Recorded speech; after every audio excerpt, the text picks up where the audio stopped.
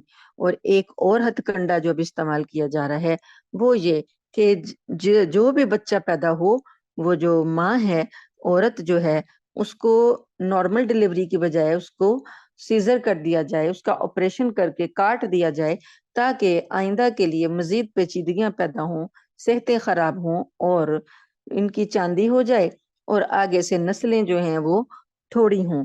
تو یہ چیزیں ساری ہتھ کنڈے ہیں جن کو کہ نہ ہم نے سمجھا نہ ہماری حکومت نے سمجھا، اور ہم سب کو قربانی کا بکرا بنایا جا رہا ہے اور کوئی بھی بولتا نہیں. ولا تقربوا الزنا انہ کان فاحشہ، اور زنا کے قریب مت جاؤ، بے شک وہ بڑی بے حیائی ہے. وساء سبیلا، وہ بہت بری راستہ ہے، برا راستہ ہے. ولا تقتلوا النفس التي حرم اللہ الا بالحق، اور کسی جان کو قتل مت کرو جس کو اللہ نے حرام ٹھہرایا ہے مگر حق کے ساتھ. حق کیا ہے؟ یعنی تمام جانیں جو ہیں وہ محترم ہیں، سب جانوں کا احترام ہے. حق یہ ہے، حق کے ساتھ قتل کرنا یہ ہے کہ جیسے کسی نے کسی کو قتل کر دیا تو اب بدلے میں قصاص میں اسے قتل کیا جائے گا، یہاں قتل کرنے کی اجازت ہے کہ یہ قصاص اس سے لیا جائے گا. یا پھر جو ہے وہ اس کا ولی معاف کر دے تو اور بات ہے، لیکن مظلومانہ قتل کے طور پر اسے قتل کیا جائے گا. یا پھر کسی نے کوئی ایسا کام کیا جس سے کی سزا جو ہے وہ قتل ہے، زنا کیا تو زنا کی سزا بھی رجم ہے کہ پتھر مار کر مارنا. تو جو سزائیں ہیں ان میں اس کی وہ ہوگی نافذ تو ٹھیک ہے، ورنہ کسی جان کو قتل کرنا جائز نہیں. ومن قتل مظلوما، اور جس کو مظلوم قتل کر دیا گیا یعنی بغیر کسی وجہ کے قتل کر دیا گیا، فقد جعلنا لولیہ سلطانا فلا یسرف فی القتل، تو ہم نے اس کے ولی کے لیے دلیل بنائی ہے پس وہ قتل میں اسراف نہ کرے. یعنی جو وارث ہے، مقتول کا جو وارث ہے، اس کو اللہ نے اختیار دیا ہے کہ وہ قتل کا بدلہ لے سکتا ہے، لیکن اللہ نے کہا اس میں اسراف نہ کرے، حد سے نہ بڑھے. حد سے یہ بڑھنا ہے کہ کار کے ساس بھی لے لے، خون بہا دیت بھی لے لے اور بعد میں قتل بھی کر دے، یا یہ کہ ایک آدمی قتل کیا گیا تو بدلے میں 2 کروائے جائیں. یہ حد سے نہیں بڑھنا. انہ کان منصورا، بے شک جو ولی ہے، جو وارث کا وارث ہوتا ہے، اللہ تعالیٰ نے اس کی مدد فرمائی ہے. ولا تقربوا مال الیتیم الا باللتی ہی احسن، اور یتیم کے مال کے پاس بھی مت پھٹکو، قریب بھی نہ جاؤ. کھانا تو دور کی بات ہے، قریب بھی نہ جاؤ، مگر یہ کہ جو اس طریقے سے جو اس کے لیے اچھا ہو. حتی یبلغ اشدہ ہو، یہاں تک کہ وہ اپنی جوانی کو پہنچ جائے. یعنی کوئی ایسا نو عمر بچہ یا لڑکا ہے جس کا مال وہ یتیم ہے اور اس کا مال ہمارے پاس ہے، تو اس کے مال کو ہم بالکل بھی استعمال نہیں کریں گے، لیکن صرف ایک صورت ہے کہ اچھے انداز میں کسی کاروبار وغیرہ میں لگانا ہو، اور یا اس کی حفاظت کے لیے کوئی ہم نے ایسا طریقہ اختیار کیا کہ اس کی حفاظت میں بھی خرچ آ رہا ہے، تو وہاں پر اس کا مال خرچ کیا جا سکتا ہے. لیکن اللہ پاک فرماتے ہیں تب تک جب تک کہ وہ اپنی جوانی کو نہ پہنچ جائے. وَأَوْفُوا بِالْعَهْدِ ان العہد کان مسئولا، اور عہدوں کی پابندی کرو، بے شک عہد کے بارے میں پوچھا جائے گا. جو کسی نے کسی سے وعدہ لیا ہے اس کے بارے میں سوال ہوگا. وَأَوْفُوا الْكَيْلَ إِذَا كِلْتُمْ وَزِنُوا بِالْقِسْطَاسِ الْمُسْتَقِيمِ، اور ناپ اور تول کو پورا ناپو اور صحیح ترازو سے تولا کرو. ناپ الگ ہے، تول الگ ہے. ناپ ہے کہ ہم جو زمین کو ناپتے ہیں، کپڑے کو ناپتے ہیں. تول یہ ہے کہ جو ہم وزن بھر کے دیتے ہیں. دونوں میں اللہ پاک نے کہا سیدھے رکھو، ترازو پورے رکھو اور کمی نہ کرو. ذالک خیر و احسن تأویلا، یہ بہت بہتر ہے اور انجام کے لحاظ سے بھی بہتر ہے. ولا تقف ما لیس لک به علم، اور ایسی چیز کے پیچھے مت لگو جس کا تم کو علم نہیں. ان السمع والبصر والفؤاد کل اولئک کان عنہ مسئولا، بے شک سماعت، کان، آنکھ اور دل، یعنی یہ اعضاء جو انسان کے استعمال ہو رہے ہیں، آنکھوں سے جو کچھ وہ دیکھ رہا ہے، کانوں سے جو کچھ وہ سن رہا ہے، دل میں جو کچھ وہ سوچ رہا ہے، ان سب کی باز پرس ہونی ہے، ان سب سے سوال جواب ہونے ہیں. ولا تمشی فی الارض مرحا، اور زمین پر اکڑ کر مت چلو. قرآن پاک میں آتا ہے کہ انسان کے لیے اللہ پاک نے جو CID مقرر کی ہے اس میں اس کے اپنے اعضاء بھی ہیں. قیامت میں جب انسان اپنا جٹلا دے گا نا کہ میں نے تو یہ گناہ کیا ہی نہیں تھے، تو زبان سے بولے گا نا، تو اللہ تعالیٰ نے سورۃ یاسین میں فرمایا ہے کہ اللہ پاک زبان کو بند کر دیں گے، مہر لگا دیں گے، اسے کہیں گے اب تو چپ کر، اور پھر اعضاء سے گواہی لیں گے. تو اعضاء میں کان، آنکھ، ہر چیز بولیں گے کہ اس نے ہمارے سے کان، آج تو جو آپ سنوا رہے ہیں وہ سن رہے ہیں، تو کل کا وہ گواہی دیں گے کہ ہمیں جو ہے ہم تو مجبور تھے، اس نے ہم سے یہ سنوایا، اس نے ہم سے گناہوں کی یہ چیزیں ہمیں دکھائیں. تو یہ ساری چیزیں جو ہیں کل کو حساب میں اللہ کے آگے سچا سچا بول دیں گی، اور انسان جو ہے وہ بے بس ہو کر رہ جائے گا. تو اللہ پاک نے یہ جتنے بھی گناہوں کے کام ہیں، ان گناہوں کے کاموں میں ایک کام انسان کا تکبر بھی ہے. تکبر کے بارے میں بتایا، وَلَا تَمْشِ فِي الْأَرْضِ مَرَحًا، زمین پر اکڑ کر مت چلو، اِنَّكَ لَن تَخْرِقَ الْأَرْضَ، بے شک تم زمین کو ہرگز پھاڑ نہیں سکتے، وَلَن تَبْلُغَ الْجِبَالَ طُولًا، اور تم پہاڑوں کی بلندیوں تک نہیں پہنچ سکتے. یعنی اکڑ کس بات کی ہے؟ کیا قدم تمہارے جو زمین پر لگتے ہیں تو کیا زمین پھٹ جاتی ہے؟ تمہیں اتنا اختیار نہیں دیا گیا کہ تم اتنے قدم مارو زمین پر اکڑ کر کے زمین پھٹ جائے. جب تمہارا اختیار کوئی نہیں، اپنی طاقت تو دیکھو، طاقت کتنی ہے تمہارے ہاتھ میں کہ تم پہاڑ کی بلندی تک تو پہنچ نہیں سکتے. تو تکبر کس بات کا ہے؟ یہ زمین جس اللہ کی ہے اس کے بتائے ہوئے طریقے کے مطابق چلو. کل ذالک کان سیئہ عند ربک مکروہا، یہ سارے برائیاں جن کا اوپر ذکر کیا گیا تمہارے رب کے نزدیک نہایت ناپسندیدہ ہیں. ذالک مما اوحی الیک ربک من الحکمت، یہ اس چیز سے وحی کی گئی ہے جو تمہارے رب نے تمہاری طرف نازل کی ہے حکمت سے. ولا تجعل مع اللہ الہا آخر، اور اللہ کے سوا کسی اور کو معبود مت بنانا. فتلقى فی جہنم ملوما مدحورا، ورنہ تمہیں ملامت کر کے دھکے دے کر دوزخ میں پھینک دیا جائے گا. افاسفاکم ربکم بالبنین، کیا تم اپنے رب کے لیے بیٹے اپنے لیے تم بیٹے منتخب کرتے ہو؟ واتخذ من الملائکۃ اناسا، اور فرشتوں کو تم نے بیٹیاں بنایا ہے. انکم لتقولون قولا عظیما، اور حقیقت یہ ہے کہ تم تو بہت بڑی سنگین بات کرتے ہو. وَلَقَدْ صَرَّفْنَا فِي هَذَا الْقُرْآنِ لِيَذَّكَّرُوا، اور ہم نے قرآن میں طرح طرح سے وضاحتیں کی ہیں تاکہ لوگ نصیحت پکڑیں. وَمَا يَزِيدُهُمْ إِلَّا نُفُورًا، مگر یہ لوگ تو بدکنے میں اور بھٹکنے میں جو ہے نفرت میں ہی آگے بڑھ رہے ہیں، اضافہ کر رہے ہیں. قُلْ لَوْ كَانَ مَعَهُ آلہۃ، کہہ دیجئے کہ اگر اس کے ساتھ یعنی اللہ کے ساتھ کوئی معبود شریک ہوتا، کما یقولون، جیسا کہ وہ لوگ کہہ رہے ہیں، اذا لابتغوا الی ذی العرش سبیلا، تو وہ بھی عرش کی طرف راستہ تلاش کرتا. یعنی اللہ کا ٹھکانہ، اللہ جو ہے عرش پر متمکن ہے، اللہ کی جو تجلی ہے وہ عرش پر ہے. تو اگر کوئی اور بھی معبود ہوتا تو پھر وہ جو بھی کوئی اس کے برابر کا ہوتا ہے، شریک ہوتا ہے، تو وہ چڑھائی تو کرتا ہے نہیں ایک دوسرے پر، تو وہ بھی پھر عرش کی طرف جانے کی کوئی راہ تلاش کرتا. سبحانہ، اللہ پاک ہے اس سے یعنی شرک سے. وتعالی عما یقولون، اور بلند و بالا ہے اس بات سے جو لوگ یہ کہتے ہیں. علوا کبیرہ، بالکل پاک ہے اور بالا اور برتر ہے. تسبح له السماوات السبع والارض ومن فیہن، اس کے لیے تو تسبیح کرتی ہیں ساتوں آسمان اور زمینیں اور جو کچھ ان کے اندر ہے. آسمانوں میں جو کچھ ہے تھوڑا بہت ہمیں نظر آ گیا، لیکن بے شمار چیزیں جو آسمانوں میں ہیں ہم نہیں جانتے. زمین کے اندر کیا کچھ ہے ہم نہیں جانتے. وہ ساری کی ساری چیزیں اللہ کی تسبیح کرتی ہیں. وَإِن مِّن شَيْءٍ إِلَّا يُسَبِّحُ بِحَمْدِهِ وَلَٰكِن لَّا تَفْقَهُونَ تَسْبِيحَهُمْ، اور ان کے اندر کوئی بھی چیز ایسی نہیں ہے جو اس کی حمد کے ساتھ تسبیح نہ بیان کر رہی ہو. حمد ہے الحمدللہ، اور تسبیح ہے سبحان اللہ.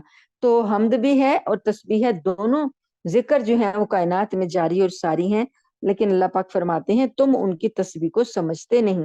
یعنی کائنات کی جو چیزیں ہمیں ساکت نظر آتی ہیں نا، جیسے ہم کہتے ہیں کہ میٹر ہے، مادہ ہے، یہ ساکت ہے، یہ بھی اللہ کی تسبیح بیان کر رہا ہے، تو ہمیں ان کی تسبیح کی سمجھ نہیں ہے۔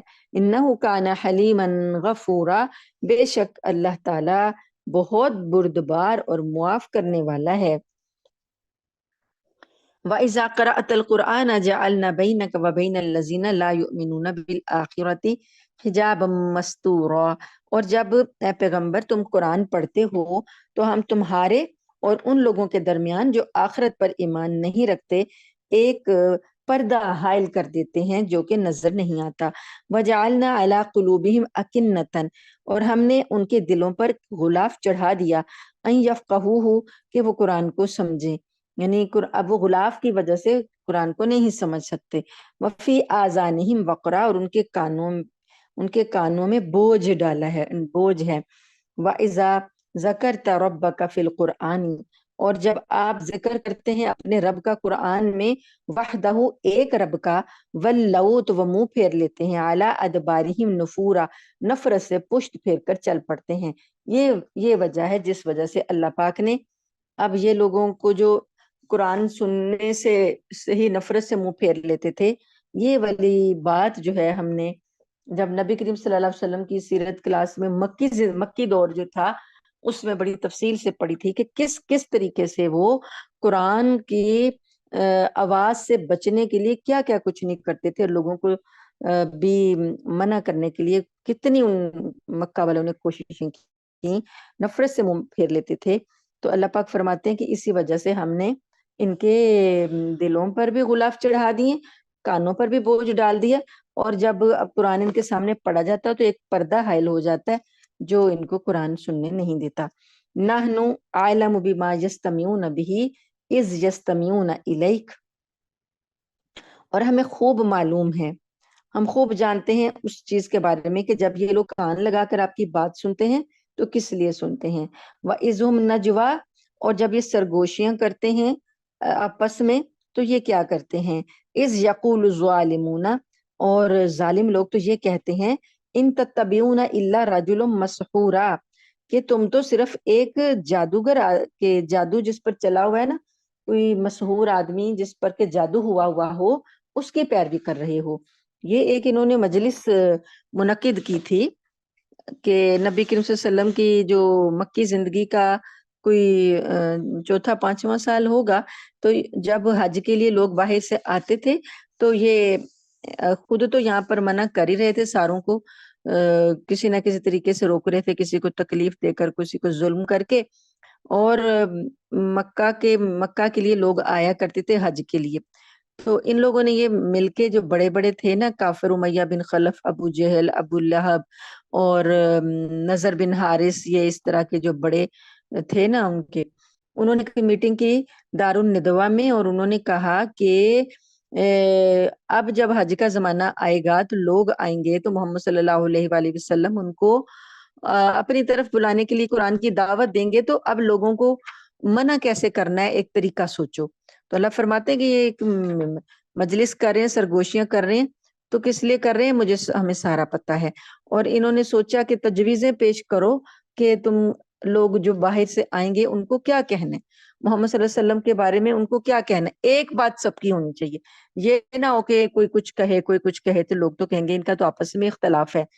تو سارے لوگ جو تجویزیں پیش کر رہے تھے، تو کسی نے کہا کہ یہ کاہن ہیں، کسی نے کہا کہ نجومی ہیں، کسی نے کہا کہ ان پر جادو ہوا ہے، کسی نے کہا یہ خود جادوگر ہیں، مجنوں ہیں، فلاں ہیں فلاں ہیں۔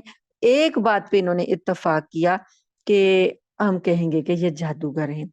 تو اللہ فرماتے ہیں کہ اللہ ان ظالموں کو خوب جانتا ہے کہ جو یہ آپ کے بارے میں کہتے ہیں کہ یہ جادو کیے ہوئے ہیں، مطلب یہ تھا کہ ان کے کلام، ان کا جو کلام یہ پیش کرتے ہیں اس سے باپ اور بیٹا جو ہے وہ جدا ہو جاتا ہے، اور بھائی بھائی سے جدا ہو جاتا ہے، تو یہ جادو ہے ان کا۔ انظر کیف ضرب لک الامثال، دیکھو کیسے مثالیں بیان کرتے ہیں یہ آپ کے لیے، فضلوا، پس یہ راستے سے بھٹک چکے ہیں، فلا یستطیعون سبیلا، چنانچہ یہ سیدھی راست پر نہیں آ سکتے۔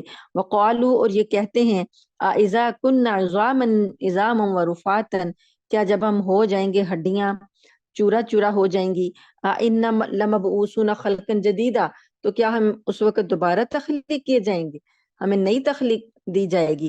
قل، کہہ دیجئے، کونوا حجارتا او حدیدا، اللہ فرماتے ہیں یہ تو تم چورا چورا بات کر رہے ہو ہڈیوں کو، تو اگر تم لوہا بن جاؤ، پتھر بن جاؤ تب بھی، او خلقا مما یکبر فی صدورکم، یا کوئی ایسی تخلیق بن جاؤ جو تمہارے حساب سے تمہارے دلوں میں جس کا کہ کوئی بڑی سخت چیز جس کو تم سمجھتے ہو وہ تخلیق تم ہو جاؤ، تب بھی فسیقولون، اللہ تعالیٰ تمہیں یعنی لے آئے گا، فسیقولون من یعیدنا، کہتے ہیں کون ہمیں دوبارہ لے کر آئے گا، قل الذی فطرکم اول مرہ، آپ فرما دیجئے کہ وہی ذات جس نے تم کو پہلی بار پیدا کیا، فَسَيُنْغِزُونَ إِلَيْكَ رَؤُوسُهُمْ وَيَقُولُونَ مَتَىٰ، پھر کیا کرتے ہیں کہ آپ کے سامنے سر ہلا ہلا کر کہتے ہیں ایسا کب ہوگا،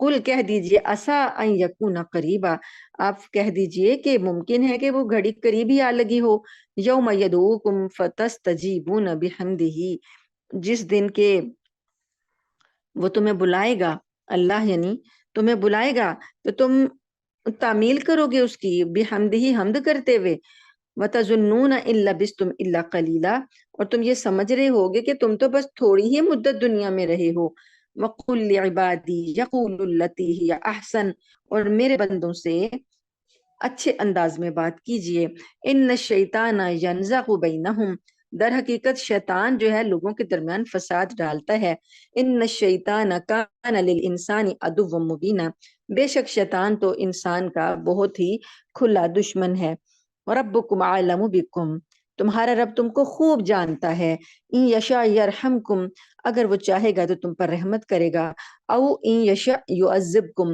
اور اگر وہ چاہے گا تو تم کو عذاب دے گا، وما ارسلناک علیہم وکیلا، اور ہم نے آپ کو ان کے اوپر ذمہ دار بنا کر نہیں بھیجا، وکیل بنا کر نہیں بھیجا، وَرَبُّكَ أَعْلَمُ بِمَنْ فِي السَّمَاوَاتِ وَالْأَرْضِ، اور آپ کا رب خوب جانتا ہے کہ آسمانوں میں کیا ہے اور زمین میں کیا ہے، وَلَقَدْ فَضَّلْنَا بَعْضَ النَّبِيِّينَ عَلَى بَعْضٍ، اور ہم نے بعض نبیوں کو بعض پر فضیلت دی، یعنی انبیاء جو ہیں وہ بھی ایک دوسرے پر فضیلت رکھتے ہیں، تو وَآتَيْنَا دَاوُودَ زَبُورًا، اور ہم نے داؤد علیہ السلام کو زبور عطا کی،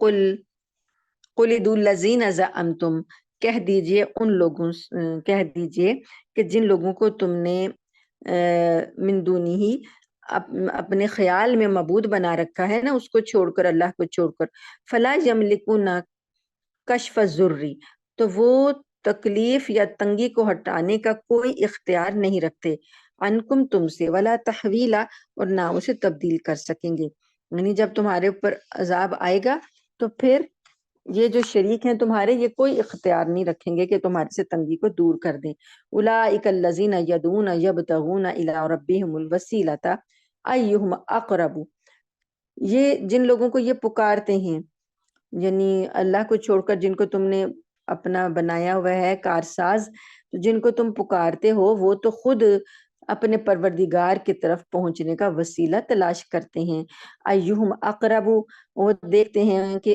اللہ کے ہاں قرب کیسے حاصل کیا جائے، وَيَرْجُونَ رَحْمَتَهُ، وہ اللہ کی رحمت کے امیدوار ہیں، وَيَخَافُونَ عَذَابَهُ، اور اس کے عذاب سے ڈرتے ہیں، یعنی جو کافر لوگ جو ہیں وہ فرشتوں کو، جنات کو، جو مشرکین عرب جو تھے خدائی کا درجہ دے کے بیٹھے ہوئے تھے، تو اللہ نے فرمایا کہ جن فرشتوں کو اور بزرگوں کو اور جنات کو تم نے بنایا ہوا خدائی میں شریک، وہ تو خود ڈھونڈ رہے ہیں کہ وسیلہ ملے کہ وہ اللہ کے قریب ہو جائیں، یعنی وہ تو اللہ کے عذاب سے خود ڈر رہے ہیں، اور وہ اللہ کی رحمت کی امیدیں لگائے بیٹھے ہیں، تو تمہارا وہ کیا کریں گے، وہ تو اپنے لیے اپنے بارے میں ڈرتے ہیں، ان عذاب ربک کان محذورا، یقیناً تمہارا رب کا عذاب ہے ہی ڈرنے کی چیز، وَإِن مِّن قَرْيَةٍ إِلَّا نَحْنُ مُهْلِكُوهَا، اور بستیوں میں سے کوئی بستی ایسی نہیں ہے کہ جس کو ہم ہلاک کریں قبل یوم القیامتی،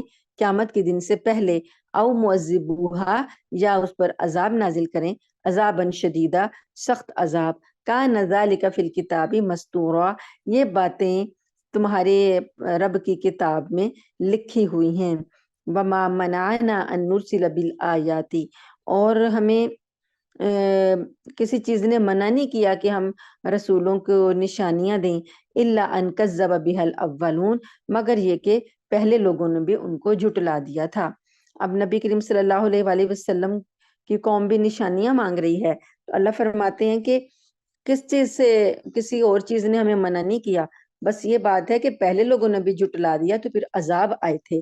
وَآتَيْنَا سَمُودَ النَّاقَةَ اور ہم نے جو نشانی دی تھی سمود کو، قوم سمود کو اونٹنی دی تھی، مبصرتن جو کہ ان کی آنکھیں کھولنے کے لیے کافی تھی، فَظَلَمُوا بِهَا انہوں نے اس کے ساتھ ظلم کیا۔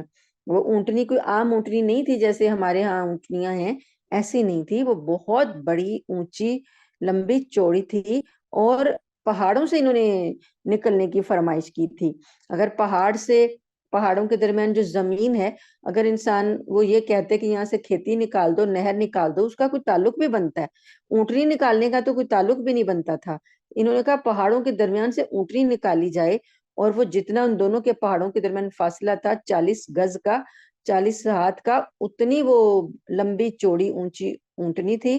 پھر انہوں نے کہا کہ وہ ایسی ہو کہ ہمارے سامنے بچہ جنے تو ہم پھر تم پر ایمان لائیں گے۔ تو حضرت صالح علیہ السلام نے اللہ سے دعا کی، تو یہ پھر اللہ نے یہ نشانی نکالی، تو اللہ کہتے ہیں ان کی آنکھیں کھول دینے کے لیے وہ کافی تھی، لیکن انہوں نے اس کے ساتھ ظلم کیا۔ وَمَا نُرْسِلُ بِالْآيَاتِ إِلَّا تَخْوِيفًا اور ہم نے نشانیاں ڈرانے کے لیے ہی بھیجی تھیں، لیکن یہ ڈرے نہیں، تو پھر اس وجہ سے اللہ تعالیٰ اب مزید اور نشانیاں ظاہر نہیں کر رہے کہ لوگ ایمان نہیں لاتے تو پھر عذاب کا شکار ہوتے ہیں۔ وَإِذْ قُلْنَا لَكَ إِنَّ رَبَّكَ أَحَاطَ بِالنَّاسِ اور اے پیغمبر وہ وقت یاد کرو جب ہم نے تم سے کہا تھا کہ تمہارا رب لوگوں کو کا احاطہ کیے ہوئے ہے۔ وَمَا جَعَلْنَا الرُّؤْيَا الَّتِي أَرَيْنَاكَ إِلَّا فِتْنَةً لِلنَّاسِ وَالشَّجَرَةَ الْمَلْعُونَةَ فِي الْقُرْآنِ اور ہم نے جو نظارہ تمہیں دکھایا ہے اس کو ہم نے کافر لوگوں کے لیے بس ایک فتنہ بنا دیا ہے، نیز اس درخت کو بھی جس پر قرآن میں لعنت آئی ہے۔ وَنُخَوِّفُهُمْ فَمَا يَزِيدُهُمْ إِلَّا طُغْيَانًا كَبِيرًا اور ہم تو ان کو ڈراتے رہتے ہیں لیکن اس سے ان کی سرکشی میں اضافہ ہو رہا ہے۔ اب یہ جو اللہ تعالیٰ نے نبی کریم صلی اللہ علیہ وآلہ وسلم کو معراج کے موقع پر جو نظارے دکھائے تھے، تو اللہ پاک نے یہ ہٹ درمی کی جو مثالیں دی ہیں کہ یہ لوگ اس نظارے کو بھی نہیں مانے۔ آپ نے نبی کے وسلم نے آ کر بتایا لوگوں کو کہ مجھے اللہ نے ایسے معراج پر بلایا ہے، مسجد اقصیٰ میں میں گیا ہوں، تو انہوں نے جھٹلا دیا تھا۔ تو اللہ پاک فرماتے ہیں کہ وہ جو ہم نے آپ کو یہ نظارہ دکھلایا تھا تو یہ کافروں کے لیے ایک آزمائش بنا، انہوں نے جھٹلا دیا۔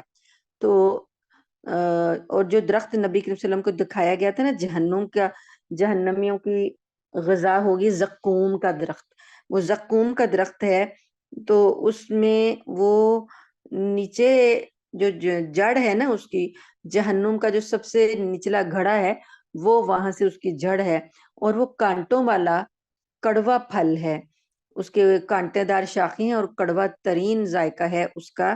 تو نبی کریم صلی اللہ علیہ وسلم نے کافروں کو کہا کہ جہنم میں ایک درخت بھی ہے تو جو وہاں آگ سے پیدا ہوتا ہے، تو انہوں نے مذاق اڑانا شروع کیا کہ بلا آگ میں درخت کیسے پیدا ہو سکتا ہے، تو یہ نہیں سوچا کہ جس ذات نے آگ پیدا کی ہے تو وہ اگر اس آگ میں کوئی درخت بھی پیدا کر دے تو اس کے لیے کیا مشکل ہے۔ تو یہ مذاق ہی اڑایا انہوں نے، تو اس لیے اللہ پاک یہ فرماتے ہیں۔ تو یہ جو اس آیت کی تفسیر ہے نا کہ ہم نے وہ جو خواب آپ کو دکھلایا، جو نظارہ آپ کو دکھلایا وہ کافروں کے لیے ایک فتنہ بنا دیا، اس سے یہ جو منکر ہے نا، معراج کے منکر ہیں، خاص طور پہ جو غامدی ہے، یہ جو منکر ہے اس آیت سے یہ تشریح بیان کرتا ہے کہ دیکھو یہاں پر بتا دیا اللہ پاک نے کہ یہ جو آپ کا سفر تھا یہ حقیقی نہیں تھا، یہ ایک خواب تھا، اور خواب میں اللہ نے آپ کو نظارے کروائے اور وہ نہیں کروایا، جسمانی معراج نہیں کروائی، وہ خواب میں بس آپ کو دکھایا گیا۔ اس آیت سے اس نے ادھر کو مطلب نکالا ہے۔ تو اللہ پاک فرماتے ہیں کہ ہم نے اس کے پہلے جو آیت آ رہی ہے وہ اس کی تشریح کر رہی ہے کہ ہم نے لوگوں پر، رسولوں پر نشانیاں جب بھی نازل کیا لوگوں نے اسے جھٹلایا ہے، اور اس کے علاوہ اور کوئی چیز نہیں ہے ہمیں روکے ہوئے کہ ہم اور کوئی مزید نشانی نازل کریں۔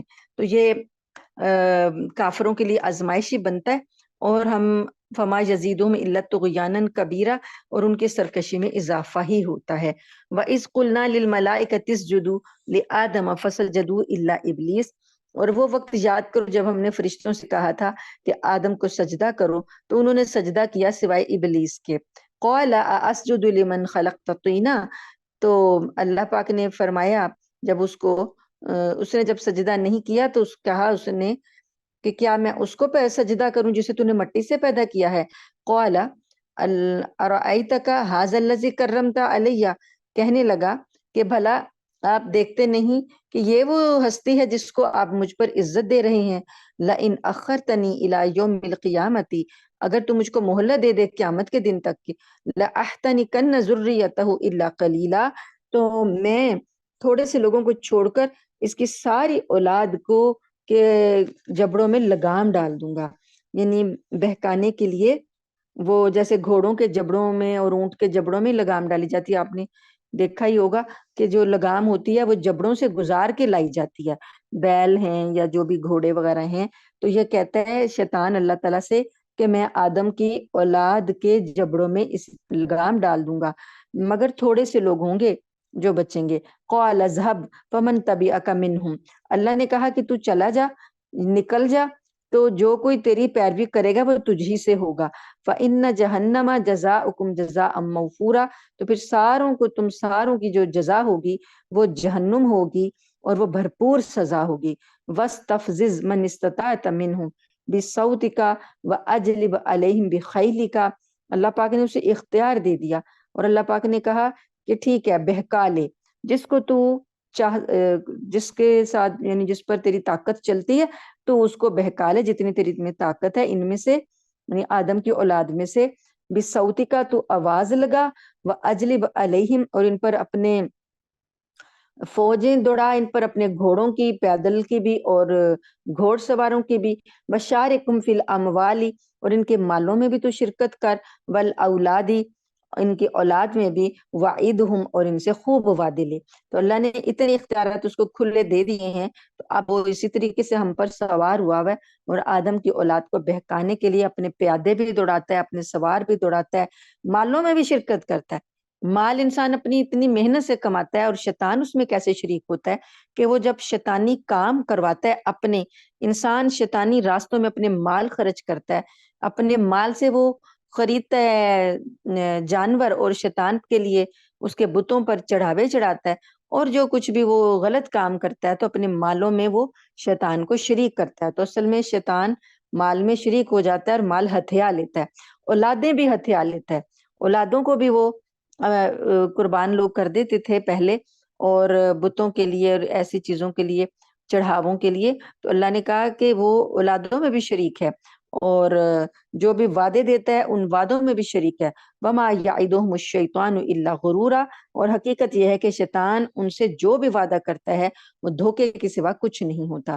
ان عبادی لیس لک علیہم سلطان، اللہ نے فرمایا بے شک جو میرے بندے ہیں، خالص بندے، ان پر تیرا کوئی زور نہیں چلے گا۔ وَكَفَى بِرَبِّكَ وَكِيلًا، اور تمہارا رب جو ہے وکیل، کارساز، کافی ہے۔ ربکم الذی یزجی لکم الفلک فی البحر، رب تمہارا وہ ہے جو سمندر میں کشتیاں لے کر چلا دیتا ہے، اور لِتَبْتَغُوا مِنْ فَضْلِهِ، تاکہ تم سمندر میں اس کا فضل تلاش کرو۔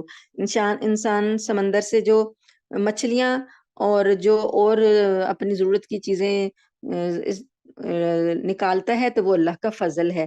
اِنَّهُ كَانَ بِكُمْ رَحِيمًا، اللہ تو تمہارے اوپر بڑا ہی رحم کرنے والا ہے۔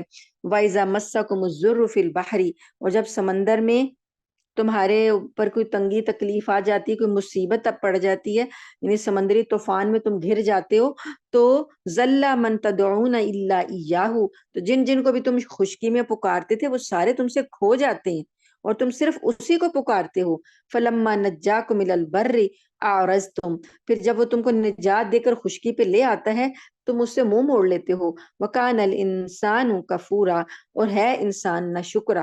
یہ ایسا ہوتا تھا کہ یہ لوگ سمندری سفر میں بڑے خشوع و خضوع سے دعائیں مانگتے تھے کہ اگر صرف اللہ ہی کو پکارتے تھے، اپنے بتوں کو سب کو چھوڑ دیتے تھے اور کہتے تھے کہ اللہ تعالیٰ اگر ہمیں خشکی میں لے جائے گا تو ہم اس کا شکر ادا کریں گے۔ جیسے ہی خشکی پر آتے تو بھول جاتے اور کہتے کہ فلاں بت جو تھا اس نے ہمیں نجات دی، یا فلاں ہمارے ولی نے، یا فلاں ہمارے شریک نے نجات دی۔ تو اللہ پاک فرماتے ہیں کہ انسان تو ہے ہی نہ شکرا۔ افامنتم ان یخسف بکم جانب البر، کیا تمہیں وہ اس بات سے بے خوف ہو گئے تم کہ جو ہستی تمہیں سمندر میں غرق کر سکتی ہے تو کیا وہ تمہیں خشکی میں نہیں دھنسا سکتی؟ او یرسل علیکم حاسبا، یا آسمان سے تمہارے اوپر پتھر برسانے والی آندھی بھیج دے، ثم لا تجدوا لکم وکیلا، پھر تمہارے پاس کوئی بھی ایسا وکیل نہیں ہوگا، کوئی کارساز نہیں ہوگا کہ جو تمہیں بچا لے گا۔ ام امن تم، یا کہ تم اس بات سے بے خوف ہو گئے ہو ان یعیدکم فیہ تارۃ اخری، کہ وہ دوبارہ تمہیں سمندر میں لے جائے، فیرسل علیکم قاصفا من الریح، اور پھر وہ تمہارے اوپر طوفان والی ہوا بھیج دے، فیغرقکم بما کفرتم، اور جو ناشکری تم نے کی ہے اس کی وجہ سے تم کو وہ غرق کر دے، ثم لا تجدوا لکم علینا بہ تبیعا، اور پھر تمہارے معاملے میں کوئی ایسا شخص نہیں ہوگا جو ہمارا پیچھا کر سکے گا۔ وَلَقَدْ كَرَّمْنَا بَنِي آدَمَ، اور البتہ تحقیق ہم نے تو عزت بخشی بنی آدم کو، وَحَمَلْنَاهُمْ فِي الْبَرِّ وَالْبَحْرِ، اور ہم نے ان کو خشکی اور سمندر دونوں میں سواریاں مہیا کی۔ تو یہ اللہ فرماتے ہیں کہ تم لوگ کہاں کہاں ماتھے ٹیکتے ہو، کہاں کہاں ذلت اختیار کرتے ہو، ہم نے تو بنی آدم کو اتنی عزت بخشی کہ خشکی میں بھی سواریاں دیں، سمندر میں بھی سکر سواریاں دیں، وَرَزَقْنَاهُمْ مِنَ الطَّيِّبَاتِ، پاکیزہ چیزوں سے رزق عطا کیا، وَفَضَّلْنَاهُمْ عَلَىٰ كَثِيرٍ مِّمَّنْ خَلَقْنَا تَفْضِيلًا، اور بہت سی ہماری مخلوقات ہیں ان پر ہم نے اس کو فضیلت دی۔ اللہ پاک نے جتنی بھی مخلوقات بنائی ہیں سب سے افضل اللہ نے انسان کو بنایا ہے، بنی آدم کو بنایا ہے، حتیٰ کہ فرشتوں سے بھی افضل قرار دے دیا، فرشتوں سے بھی سجدہ کروا دیا۔ تو اللہ فرماتے ہیں ہم نے تو اتنی عزت دی اور تم جو ہو وہ کیا کر رہے ہو۔ یوم ندعو بِإِمَامِهِمْ، اس دن کو یاد رکھو جب ہم تمام انسانوں کو ان کے نامہ اعمال کے ساتھ بلائیں گے۔ فمن اوتی کتابہ بیمینہ، پھر جس کا نامہ اعمال جو ہے اس کے دائیں ہاتھ میں دیا گیا، فاولئک یقرؤون کتابہم، وہ لوگ اپنے نامہ اعمال کو پڑھیں گے، اور ولا یظلمون فتیلا، ان پر ریشہ برابر بھی ظلم نہیں کیا جائے گا۔ ومن کان فی ہذہ اعمی، اور جو کوئی اس دن کے لیے اندھا بنا رہا، یعنی قیامت کی تیاری نہیں کی، آخرت کی تیاری نہیں کی، اندھا بنا رہا دنیا میں، فہو فی الآخرۃ اعمی، اور وہ آخرت میں بھی اندھا ہی اٹھایا جائے گا، وَأَضَلُّ سَبِيلًا، اور بلکہ راستے سے اور زیادہ بھٹکا ہوا ہوگا۔ جو دنیا میں حق دیکھنے سے محروم ہے تو آخرت میں بھی اللہ تعالیٰ اسے اندھا کر دیں گے۔ اور ایک اور مقام پر اللہ تعالیٰ فرماتے ہیں، اسی طرح کی آیت آتی ہے کہ جب اس کو اندھا اٹھایا جائے گا تو وہ اب اللہ سے کہے گا تو آج تو نے مجھے اندھا کر دیا ہے، تو اللہ تعالیٰ فرمائیں گے کہ جس طرح تو میرے ذکر سے اور میری ہدایت سے اندھا بنا رہا کیا دنیا میں، تو آج ہم نے اس لیے تجھے اندھا ہی کر دیا ہے۔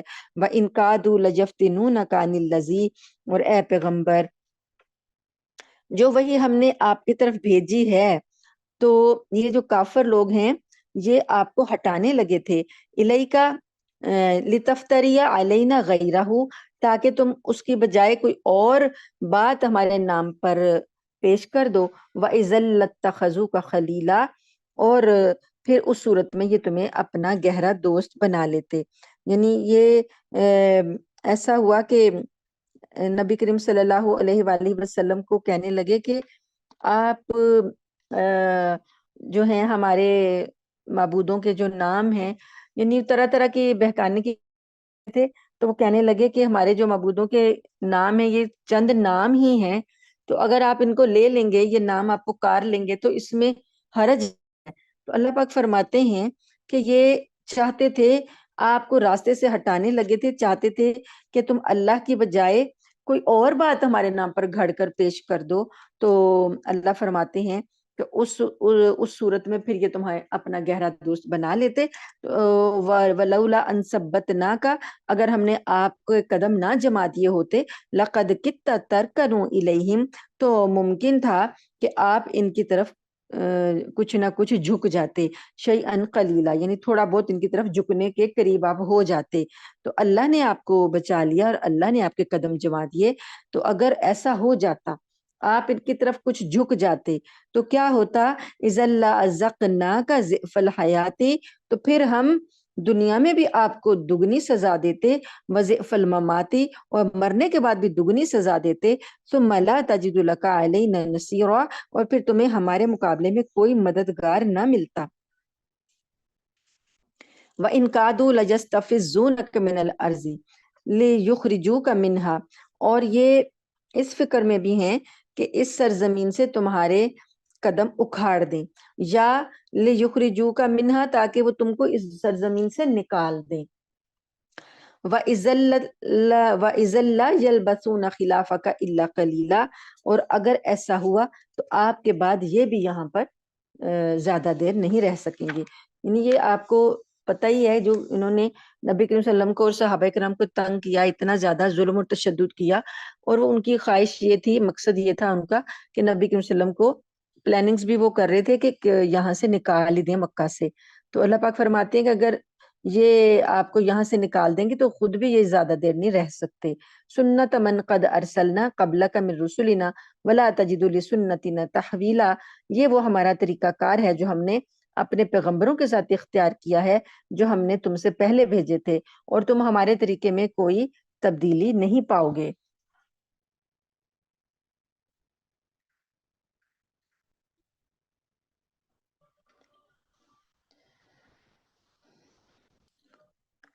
آیت نمبر ہے 78۔ اقیم الصلاۃ لدلوک الشمس الی غسق اللیل وقرآن الفجر، اے پیغمبر صلی اللہ علیہ وآلہ وسلم، سورج ڈھلنے کے وقت سے لے کر رات کے اندھیرے تک نماز قائم کرو۔ یعنی سورج ڈھلنے کے بعد سے رات کے اندھیرے تک، سورج ڈھلنے کے بعد ظہر پڑھتے، ظہر کے بعد عصر، اور اندھیرے تک مغرب و عشاء ہو جاتی، چاروں نمازوں کی طرف اشارہ ہے۔ قرآن الفجر، اور فجر کے وقت قرآن پڑھنے کا اہتمام کرو۔ ان قرآن الفجر کان مشہودا، یاد رکھو کہ فجر کی جو تلاوت ہے اس میں فرشتے حاضر ہوتے ہیں۔ ومن اللیل فتہجد بہ نافلۃ لک، اور رات کے کچھ حصے میں تہجد پڑھا کرو، یہ آپ کے لیے ایک اضافی عبادت ہے۔ عسیٰ ان یبعثک ربک مقام محمودا، امید ہے کہ تمہارا پروردگار تم کو مقام محمود تک پہنچا دے گا۔ مقام محمود کے لفظی معنی تو ہیں قابل تعریف مقام۔ احادیث سے معلوم ہوتا ہے کہ نبی کریم صلی اللہ علیہ وآلہ وسلم کا یہ وہ منصب ہے جس کے تحت آپ کو شفاعت کا حق دیا جائے گا۔ تو ہم اذان کے بعد کی جو دعا ہے اس میں بھی یہ پڑھتے ہیں کہ اے اللہ ہمیں ہمارے نبی کو مقام محمود تک پہنچا دے۔ تو نبی کریم صلی اللہ علیہ وآلہ وسلم کا فرمان ہے، مفہوم اس طرح سے ہے کہ جو شخص اذان کے بعد مجھ پر درود پڑھے، اذان کے بعد کہا گیا، پہلے نہیں کہا گیا، اذان کے بعد مجھ پر درود پڑھے اور یہ دعا پڑھے مقام محمود والی، تو اس کے لیے میری شفاعت جو ہے وہ واجب ہو جائے گی۔ تو جب اللہ پاک شفاعت کا حق نبی کریم صلی اللہ علیہ وآلہ وسلم کو دیں گے تو وہ ہے کہ کہا اللہ تعالیٰ تو کہتے ہیں کہ کسی کو بھی جرت نہیں ہوگی اللہ کے ہاں سفارش کرنے کی، لیکن جب اللہ تعالیٰ اجازت دیں گے نا، اللہ باذن ہی، مگر اس کے اذن سے، تو اللہ تعالیٰ اجازت دیں گے، ایک ہی ہستی کو اجازت دیں گے، ہمارے نبی صلی اللہ علیہ وآلہ وسلم کو، اور اجازت دیں گے آپ صلی اللہ علیہ وسلم اللہ کو اتنا طویل سجدہ کریں گے، اتنا طویل سجدہ کریں گے کہ اللہ تعالیٰ خود فرمائیں گے کہ اے محبوب آپ سجدے سے سر اٹھا لیں اور کہیے آپ کیا کہتے ہیں۔ تو پھر نبی کریم صلی اللہ علیہ وسلم کو اجازت دی جائے گی، یہ منصب عطا کیا جائے گا مقام شفاعت، جس کو مقام محمود کہتے ہیں، تو پھر اس پر آپ صلی اللہ علیہ وسلم شفاعت فرمائیں گے اور ان کی فرمائیں گے جن کے بارے میں اللہ چاہے گا. تو جنہوں نے دنیا میں شرک نہیں کیا ہوگا. تو اللہ پاک فرماتے ہیں کہ آپ دعا کریں وَقُلْ رَبِّ أَدْخِلْنِي مُدْخَلَ صِدْقٍ وَأَخْرِجْنِي مُخْرَجَ صِدْقٍ. آپ یہ دعا کیا کریں کہ اے رب مجھے جہاں بھی داخل فرما اچھائی کے ساتھ داخل فرما، اور جہاں سے نکال اچھائی کے ساتھ نکال. وَجْعَلْ لِي مِن لَّدُنْكَ سُلْطَانًا نَصِيرًا. اور مجھے خاص اپنے پاس سے ایسا اقتدار عطا فرما جس میں تیری مدد شامل ہو. یہ وہ آیت ہے جو نبی کریم صلی اللہ علیہ وآلہ وسلم نے فتح مکہ کے موقع پر آپ نے یہ تلاوت فرمائی. جب آپ مکہ کو میں داخل ہو رہے تھے فاتحانہ شان سے، تو آپ کا سر مبارک جو تھا آپ کی اونٹنی پر اتنا جھکا ہوا تھا کہ آپ کی داڑھی مبارک جو اونٹنی کی کوہان تھی اس سے ٹکراتی تھی. تو یعنی آپ فاتح تھے لیکن اللہ کے آگے آپ اتنے جھکے ہوئے تھے اور یہ آیت پڑھ رہے تھے کہ اے اللہ جب تو مجھے جہاں سے داخل فرما اچھائی سے داخل فرما، اور جہاں سے نکال برائی اچھائی کے ساتھ نکال، اور خاص میری مدد فرما. وَقُلْ جَاءَ الْحَقُّ وَزَهَقَ الْبَاطِلُ. اور کہو کہ حق آ گیا اور باطل مٹ گیا. ان الباطل کان زہوقا. بے شک باطل ہے ہی مٹنے والی چیز. تو آپ صلی اللہ علیہ وسلم یہ آیت بھی تلاوت فرما رہے تھے کہ حق کا جو ہے غلبہ ہو گیا. اللہ تعالیٰ نے جن لوگوں نے مکہ سے نکال دیا تھا، شہر سے نکال دیا تھا، اور مسلمان کبھی حبشہ جا رہے ہیں اور کبھی مدینہ جا رہے ہیں، تو اب دوبارہ سے نبی کریم صلی اللہ علیہ وسلم کو نکال دیا.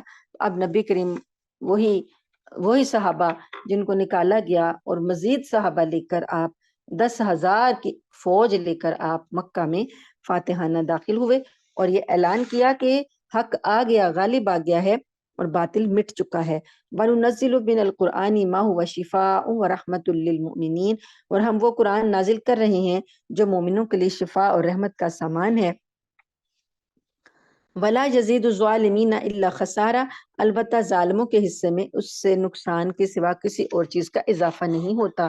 وَإِذَا أَنْعَمْنَا عَلَى الْإِنسَانِ. اور جب ہم انسان کو کوئی نعمت دیتے ہیں أَعْرَضَ وَنَأَى بِجَانِبِهِ. تو منہ موڑ لیتا ہے، پہلو بدل لیتا ہے. وَإِذَا مَسَّهُ الشَّرُّ كَانَ يَئُوسًا. اور جب ہم اس کو کوئی تکلیف یا تنگی لگاتے ہیں تو مایوس ہو جاتا ہے. قل کہہ دیجئے کل یعمل علی شاکلتہ. ہر شخص اپنے طریقے پر کام کر رہا ہے. فَرَبُّكُمْ أَعْلَمُ بِمَنْ هُوَ أَهْدَىٰ سَبِيلًا. اور تمہارا رب ہی بہتر جانتا ہے کہ کون زیادہ سیدھے راستے پر ہے. وَيَسْأَلُونَكَ عَنِ الرُّوحِ. اور یہ لوگ آپ سے روح کے بارے میں سوال کرتے ہیں. قُلِ الرُّوحُ مِنْ أَمْرِ رَبِّي. کہہ دیجئے کہ روح تو اللہ کا حکم ہے، اللہ کا امر ہے. وَمَا أُوتِيتُم مِّنَ الْعِلْمِ إِلَّا قَلِيلًا. اور تم لوگوں کو تو بہت تھوڑا علم دیا گیا ہے. یہ آیت نمبر 85 ہے. صحیح بخاری اور صحیح مسلم میں حضرت عبداللہ بن مسعود رضی اللہ عنہ سے روایت ہے کہ کچھ یہودیوں نے حضرت صلی اللہ علیہ وآلہ وسلم کا امتحان لینے کے لیے یہ سوال کیا تھا کہ روح کی کیا حقیقت ہے. باقی اور بھی سوال کیے، وہ آگے سورہ کہف میں آ رہے ہیں. تو روح کے بارے میں بھی سوال کیا کہ روح کی کیا حقیقت ہے. جواب میں یہ آیت نازل ہوئی. بس اتنی بات فرمائی گئی کہ جو انسان کی سمجھ میں آ جائے کہ یہ روح کی پیدائش جو ہے براہ راست اللہ تعالیٰ کے حکم سے ہوئی ہے. روح امر ربی ہے، اللہ کا حکم ہے. اور اللہ فرماتے ہیں کہ جو تمہاری عقل میں اس سے زیادہ بات نہیں آ سکتی. تمہیں تھوڑا علم دیا گیا ہے، یعنی روح کو تم دیکھ نہیں سکتے. اور انسان کا جو جسم ہے اور جو دوسری مخلوقات ہیں ان میں آپ دیکھیں کہ یہ بات تو مشاہدے میں آتی ہے نا کہ انسان کی جو تخلیق ہوتی ہے وہ نر اور مادہ کے ملاپ سے ہوتی ہے. لیکن روح ایسی چیز ہے جس کی تخلیق کا کوئی عمل انسان کو نظر نہیں آتا، انسان کے مشاہدے میں نہیں آتا. یہ براہ راست اللہ کے حکم سے وجود میں آتی ہے. اس لیے اس کی غیر مرئی چیز ہے نا، غیر مادی چیز ہے. مادہ جو ہے، جسم جو ہے وہ مادی ہے، وہ اس دنیا کے اسباب سے بنا ہے. ہمارا جو مادی جسم ہے اس کے لیے جو جو چیزیں ہمیں چاہیے وہ اللہ نے اس دنیا سے فراہم کر دی ہیں، کیونکہ وہ یہاں پر اس نے رہنا ہے. تو اس کا جو جسم بنتا ہے، جو غذا وہ کھاتا ہے، جو کچھ بھی ہے وہ اس زمین سے وہ حاصل ہوتی ہے. غذا ہے، لباس ہے، جو بھی رہائش ہے، کچھ بھی ہے، جو اس کے والدین نے چیزیں کھائی ہوتی ہیں وہ بھی اسی زمین سے ان کا تعلق ہوتا ہے. لیکن جو روح ہے وہ غیر مرئی چیز ہے، وہ آسمان سے آتی ہے اوپر سے، اور وہ نظر بھی نہیں آتی، وہ غیر مادی چیز ہے، وہ مادے سے نہیں بنی ہے. تو وہ اللہ کا حکم ہوتی ہے، تو اللہ کے حکم سے ہی وہ ڈالی جاتی ہے اور اللہ کے حکم سے ہی وہ نکال لی جاتی ہے. تو اصل بات یہ ہے کہ جیسے مادہ فنا ہو جانے والی چیز ہے، اسی طرح سے مادے سے بنا ہوا جسم جو ہے وہ بھی فنا ہو جانے والی چیز ہے. روح جو ہے آسمان سے آئی، اللہ کے حکم سے آئی، اس کو فنا نہیں ہے، وہ منتقل تو ہو جاتی ہے ایک جسم سے ایک جسم میں آتی ہے، پھر جسم سے جب نکالا جاتا ہے تو ایک جگہ سے دوسری جگہ منتقل تو وہ ہو جاتی ہے، لیکن وہ مرتی نہیں ہے، اس کو فنا نہیں ہے. تو اللہ پاک فرماتے ہیں کہ تمہیں اس کے بارے میں تھوڑا علم دیا گیا ہے، تو اس لیے اتنا ہی جواب کافی ہے کہ وہ اللہ کا حکم ہے. وَلَئِن شِئْنَا لَنَذْهَبَنَّ بِالَّذِي أَوْحَيْنَا، اور اگر ہم چاہیں تو جو کچھ بھی وہی ہم نے تمہارے پاس بھیجی ہے وہ ساری ہم واپس لے جائیں. ثُمَّ لَا تَجِدُ لَكَ بِهِ عَلَيْنَا وَكِيلًا، اور پھر وہ واپس لانے کے لیے ہمارے مقابلے میں تمہارے لیے کوئی مددگار نہیں ہوگا. إِلَّا رَحْمَةً مِّن رَّبِّكَ، مگر یہ کہ یہ اللہ کی رحمت ہے. ان فضلہ کان علیک کبیرا، بے شک اللہ کا آپ کے اوپر بہت بڑا فضل ہے. قل لئن اجتمعت الانس والجن علی ان یأتوا بمثل هذا القرآن، کہہ دیجئے کہ اگر سارے جمع ہو جائیں انسان اور جن مل کر جمع ہو جائیں اس بات پر کہ اس قرآن جیسا کچھ، اس کی مانند کچھ بنا لائیں، لا یأتون بمثلہ، نہیں لا سکتے اس جیسا، ولو کان بعضهم لبعض ظہیرا، اگرچہ کہ یہ ایک دوسرے کی مدد بھی کر رہے ہوں، انسان اور جن ایک دوسرے کی مدد کر رہے ہوں اس معاملے میں، تب بھی یہ قرآن جیسی چیز بنا کر نہیں لا سکتے. وَلَقَدْ صَرَّفْنَا لِلنَّاسِ فِي هَذَا الْقُرْآنِ مِنْ كُلِّ مَثَلٍ، اور ہم نے تو اس قرآن میں ہر قسم کی مثال کو پھیر پھیر کر بیان کر دیا ہے. فَأَبَى أَكْثَرُ النَّاسِ إِلَّا كُفُورًا، تو اکثر لوگ انکار کے سوا کوئی اور بات ہی نہیں کرتے، نفرت کے علاوہ کسی اور بات کی طرف نہیں آتے. وقالو، اور وہ کہتے ہیں، لن نؤمن لک حتی تفجر لنا من الارض ینبوعا، ہم ہرگز تجھ پر ایمان نہیں لائیں گے یہاں تک کہ تو زمین کو پھاڑ کر ہمارے لیے ایک چشمہ نہ نکال دے. او تکون لک جنت من نخیل، یا تیرے لیے ایک باغ ہو کھجوروں کا، وعنب اور انگوروں کا، فتفجر الانہار خلالها تفجیرا، اور تم اس کے بیچوں بیچ یعنی باغ کے بیچوں بیچ زمین کو پھاڑ کر نہریں جاری کر دو. یہ نبی کریم صلی اللہ علیہ وسلم سے ان کے مطالبے تھے مشرکین کے کہ ہم تب تک تجھ پر ایمان نہیں لائیں گے. تو یا او تسقط السماء کما زعمت علینا کسفن، یا جیسے کہ تو دعوے کرتا ہے نا کہ آسمان سے عذاب آئے گا، تو پھر آسمان سے کوئی ایک ٹکڑا جو ہے وہ ہم پر گرا کے دکھا دے. او تأتی باللہ والملائکۃ قبیلا، یا تو پھر اللہ کو لے آ اور فرشتوں کو لے آ اکٹھا ہمارے آمنے سامنے کر دے. تو او یکون لک بیت من زخرف، یا تیرے لیے ایک سونے کا گھر پیدا ہو جائے. او ترقی فی السماء، یا تم آسمان پر چڑھ کر ہمیں دکھا دو. ولن نؤمن لرقیک حتی تنزل علینا کتابا نقرؤہ، اور ہم تمہارے چڑھنے کو بھی یعنی تم آسمان پر چڑھو تو ہم تمہارے چڑھنے کو بھی اس وقت تک نہیں مانیں گے جہاں تک کہ تم ہمارے پاس ایک کتاب لے کر آؤ جس کو ہم خود پڑھیں. قل، کہہ دیجئے، سبحان ربی، میرا رب پاک ہے، حل کنت الا بشر رسولا، میں تو صرف ایک بشر ہوں، ایک رسول ہوں. یہ ساری جو فرمائشیں ہیں یہ پورا کرنا میرے اختیار میں نہیں ہے، یہ تو اللہ کے اختیار میں ہے. میں تو ایک بشر ہوں، رسول ہوں، رسول کا کام ہے اللہ کا پیغام پہنچانا، اور وہ میں پہنچا رہا ہوں. قل، کہہ دیجئے، لو کان فی الارض ملائکۃ یمشون مطمئنین، اگر زمین میں فرشتے چلتے پھرتے ہوتے اطمینان سے، یہ کہتے ہیں نا فرشتے نہیں نازل ہوئے، تو اللہ تعالیٰ فرماتے ہیں کہ اگر زمین میں فرشتے اطمینان سے چلتے پھرتے ہوتے، لنزلنا علیہم من السماء ملکا رسولا، تو ہم ان پر آسمان سے فرشتے کو رسول بنا کر بھیجتے. تو اب اگر انسان کو بشر کو رسول بنایا ہے تو اس کی وجہ یہ ہے کہ تم سارے انسان ہو تو انسانوں کے لیے انسان ہی رسول ہوگا، اگر فرشتے ہوتے تو فرشتوں کا رسول ہوتا۔ قل کہہ دیجئے کفا باللہ شہیدم بینی و بینکم، اللہ کافی ہے میرے درمیان اور تمہارے درمیان گواہی کے لیے، انہ کان بعبادہ خبیرا بصیرا، بے شک وہ اپنے بندوں کی اعمال کی خبر بھی رکھتا ہے اور اس کو دیکھتا بھی ہے۔ وَمَن يَهْدِ اللَّهُ فَهُوَ الْمُهْتَدِي، اور جس کو اللہ ہدایت دے وہی ہدایت پا سکتا ہے۔ وَمَن يُضْلِلْ فَلَن تَجِدَ لَهُمْ أَوْلِيَاءَ مِن دُونِهِ، اور جس کو اللہ تعالیٰ گمراہ کر دے تو تم اس کے لیے کوئی بھی دوست نہیں پاؤ گے۔ وَنَحْشُرُهُمْ يَوْمَ الْقِيَامَةِ عَلَى وُجُوهِهِمْ عُمْيًا وَبُكْمًا وَصُمًّا، اور ہم انہیں قیامت کے دن اکٹھا کریں گے، ان کے جو چہرے ہیں ان کے چہروں کو قیامت کے دن منہ کے بل اس طرح اکٹھا کریں گے کہ وہ اندھے ہوں گے، گونگے ہوں گے، بہرے ہوں گے، اور مأواہم جہنم، اور ان کا ٹھکانہ جہنم ہوگا۔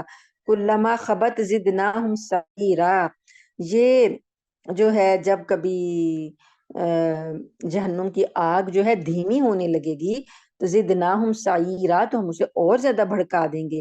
ذالک جزاؤہم بانہم کفروا بآیاتنا، یہ بدلہ اس وجہ سے ہے کہ انہوں نے ہماری آیتوں سے کفر کیا، انکار کیا۔ وَقَالُوا أَإِذَا كُنَّا عِظَامًا وَرُفَاتًا أَإِنَّا لَمَبْعُوثُونَ خَلْقًا جَدِيدًا، اور یہ کہا تھا انہوں نے کہ جب ہم مر کر ہڈیاں ہو جائیں گے اور چورا چورا ہو جائیں گے تو کیا ہم نئی پیدائش میں دوبارہ سے تخلیق کیے جائیں گے۔ اولم یروا، کیا یہ دیکھتے نہیں، ان اللہ الذی خلق السماوات والارض، کہ اللہ تو آسمان اور زمین کا خلق کرنے والا ہے، آسمان اور زمین کا پیدا کرنے والا ہے۔ انہیں اپنی پیدائش کی جو ہے تعجب ہو رہا ہے، حیرت ہو رہی ہے کہ اللہ ہمیں دوبارہ پیدا کرے گا۔ تو اللہ فرماتے ہیں کہ دیکھو، یہ دیکھتے نہیں ہیں کہ وہ اللہ جس نے آسمان پیدا کر دی، زمین پیدا کر دی، قادر علی ان یخلق مثلہم، اور وہ اس جیسی اور بھی بہت سی چیزیں پیدا کرنے پر قادر ہے۔ وَجَعَلَ لَهُمْ أَجَلًا لَا رَيْبَ فِيهِ، اور اس نے ان کے لیے ایک میعاد مقرر کر رکھی ہے، اس میں کوئی شک نہیں ہے۔ فَأَبَى الظَّالِمُونَ إِلَّا كَفُورًا، مگر یہ ظالم پھر بھی کفر ہی کرتے ہیں۔ قُل لَّوْ أَنتُمْ تَمْلِكُونَ خَزَائِنَ رَحْمَةِ رَبِّي، کہہ دیجئے اے پیغمبر، کافروں سے کہہ دیجئے کہ اگر میرے پروردگار کی رحمت کے خزانے کہیں تمہارے اختیار میں ہوتے، اذا امسکتم خشیۃ الانفاق، تو تم تو خرچ ہو جانے کے ڈر سے ضرور ہی ہاتھ روک لیتے۔ وکان الانسان قتورا، اور انسان ہے ہی بڑا تنگ دل۔ یہاں پر جو خزانے ہیں وہ جو رحمت ہے اللہ کی، اس سے مراد نبوت ہے، کہ ابھی تو یہ نبوت اللہ نے اپنے اختیار میں رکھی ہے، اگر تمہارے اختیار میں ہوتی تو تم تو کسی کو بھی کوئی نعمت نہ دیتے، اور تم انسان ہے ہی تنگ دل، کہ اللہ پاک نے یہ خزانے جو ہیں خود ہی لٹائے ہیں، ورنہ کسی مخلوق کو دے دیتا تو جیسے جن کے پاس آج دنیا میں اختیار ہے، جو دوسروں کو بھوکا مار رہے ہیں، وہ تو پھر ساری مخلوق کو بھوکا مار دیتے۔ وَلَقَدْ آتَيْنَا مُوسَىٰ، اور ہم نے موسیٰ علیہ السلام کو دی تھیں 9 آیات بینات، 9 کھلی کھلی نشانیاں۔ فَاسْأَلْ بَنِي إِسْرَائِیلَ، تو بنی اسرائیل سے آپ پوچھ لیجئے، اِذْ جَاءَهُمْ، جب وہ آئے تھے ان کے پاس، فَقَالَ لَهُ فِرْعَوْنُ، تو موسیٰ علیہ السلام نے فرعون سے کہا تھا، انی لَأَظُنُّكَ يَا موسیٰ مَسْحُورًا، تو اس نے کہا، فرعون کے پاس جب وہ گئے تو فرعون نے ان سے کہا کہ میں تو اے موسیٰ تجھے سمجھتا ہوں کہ تم پر کسی نے جادو کر دیا ہے۔ اب بنی اسرائیل کو سارا پتا ہے، ان کی ہسٹری میں یہ سارا لکھا ہوا ہے کہ موسیٰ علیہ السلام کو فرعون نے کیا جواب دیا تھا، اور موسیٰ علیہ السلام کے پاس کون کون سی نشانیاں تھیں۔ تو اللہ پاک نے 9 نشانیاں جو ذکر کی ہیں، تو نبی کریم صلی اللہ علیہ وسلم نے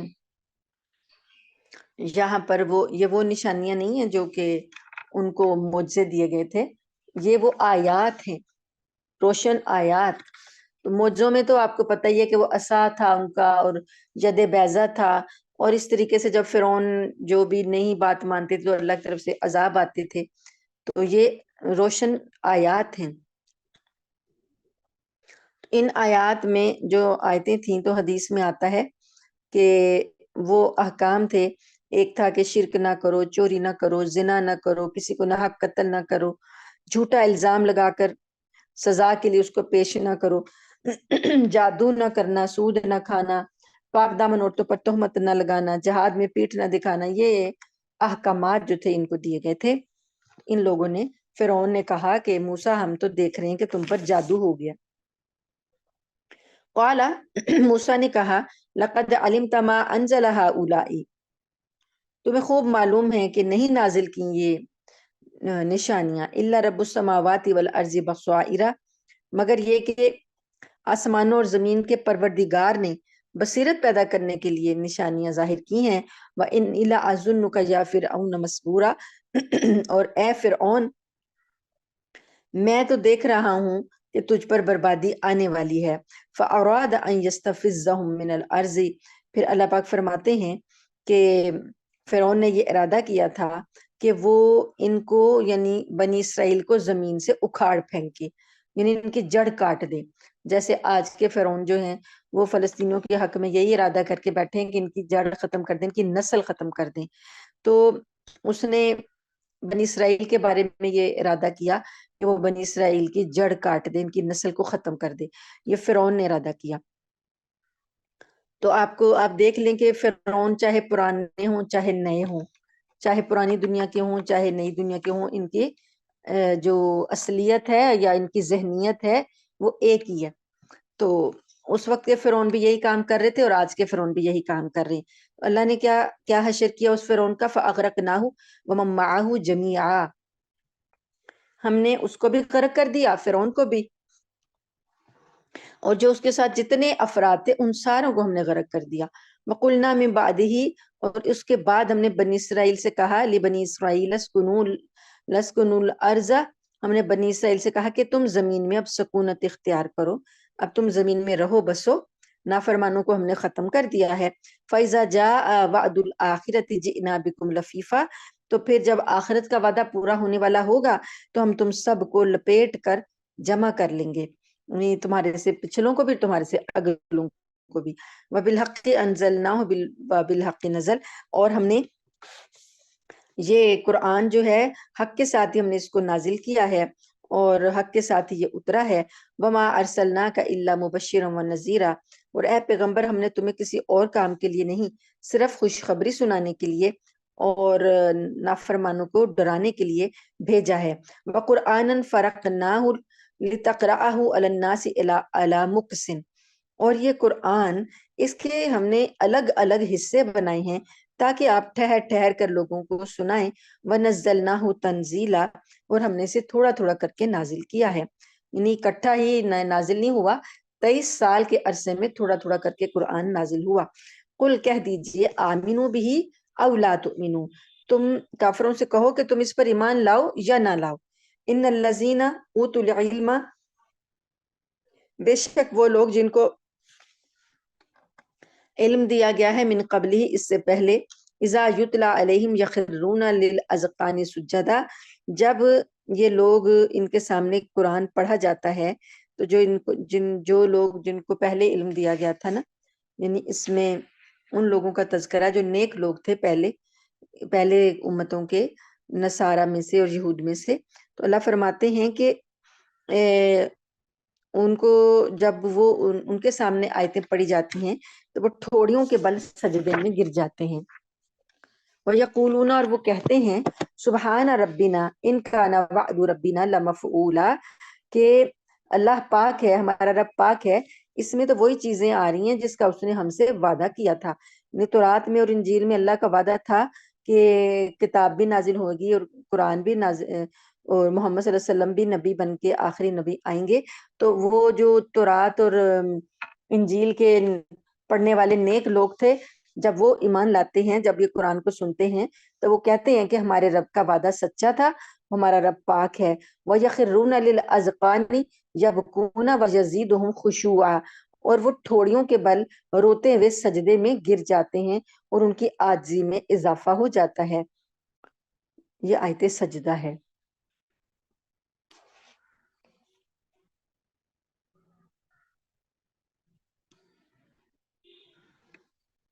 قُلِ ادعوا اللَّهَ أَوِ ادعوا الرَّحْمَٰنَ، آپ کہہ دیجئے کہ چاہے تم اللہ کو پکارو یا رحمان کو پکارو، ایامن تدعو، جو بھی کوئی نام تم پکارو گے اس کا، فلہ الاسماء الحسنی، اس کے لیے تو نہایت اچھے نام ہیں، ولا تجہر بصلاتک ولا تخافت بہا، اور آپ اپنی نماز بہت اونچی آواز سے نہ پڑھیں اور نہ بہت پست آواز سے پڑھیں، وابتغی بین ذالک سبیلا، بلکہ ان دونوں کے درمیان اعتدال اختیار کریں، وقل الحمد للہ الذی، اور کہہ دیجئے کہ تمام تعریفیں اس اللہ کے لیے ہیں، لم یتخذ ولدن، جس کی کوئی اولاد نہیں ہے، ولم یکن لہ شریک، اور نہ اس کا کوئی شریک ہے، فی الملک کی بادشاہی میں، ولم یکن لہ ولی من الذل، اور نہ اس کا کوئی حمایتی اس کو درکار ہے کہ جو عاجزی سے اس کو عاجزی سے بچائے، وکبرہ تکبیرا، اور اس کی تو ایسی بڑائی بیان کرو جیسی بڑائی بیان کرنے کا اس کا حق ہے۔ یہ اس آیت کا پس منظر یہ ہے کہ عرب کے مشرکین اللہ تعالیٰ کے نام رحمان کو نہیں مانتے تھے، وہ جب مسلمان نبی کریم صلی اللہ علیہ وسلم ان کے سامنے یا اللہ یا رحمان کہتے یا کوئی دعا کرتے تو وہ مذاق اڑاتے، کہتے کہ ایک طرف تو تم کہتے ہو اللہ ایک ہے اور دوسری طرف تم دو خداؤں کو پکارتے ہو، کبھی رحمان کہتے ہو کبھی اللہ کہتے ہو، تو ایک رحمان کو پکارے ہو ایک اللہ کو، تو یہ تو خود ہی تم دو نام پکار رہے ہو۔ تو اللہ پاک نے اس کا جواب دیا کہ چاہے تم اللہ کو پکارو یا رحمان کو پکارو، اس کے تو بڑے اچھے اچھے نام ہیں، اور بھی ہیں اللہ کے نام جنہیں اسماء حسنہ کہا جاتا ہے۔ تو جب اللہ کے اسماء حسنہ سے کسی اور نام سے بھی اللہ کو اس کے ذریعے سے پکارا جائے تو اس سے توحید میں کوئی فرق نہیں آتا، عقیدہ توحید پر کوئی حرف نہیں آتا، یہ اللہ ہی کے سارے نام ہیں۔ تو یہ بات ہے کہ جب نبی کریم صلی اللہ علیہ وسلم بلند آواز سے نماز پڑھتے تو یہ مشرکین شور مچاتے، مذاق اڑاتے، خلل ڈالنے کی کوشش کرتے، اس لیے اللہ پاک نے نبی کریم صلی اللہ علیہ وسلم سے کہا کہ معتدل آپ آواز اختیار کریں، اور نہ بہت اونچی ہو نہ بہت آہستہ ہو۔ الحمدللہ ہماری یہ سورہ بنی اسرائیل مکمل ہوئی۔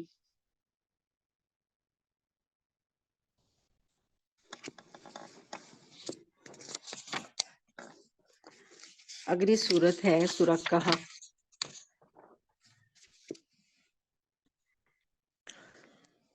سورہ کہف میں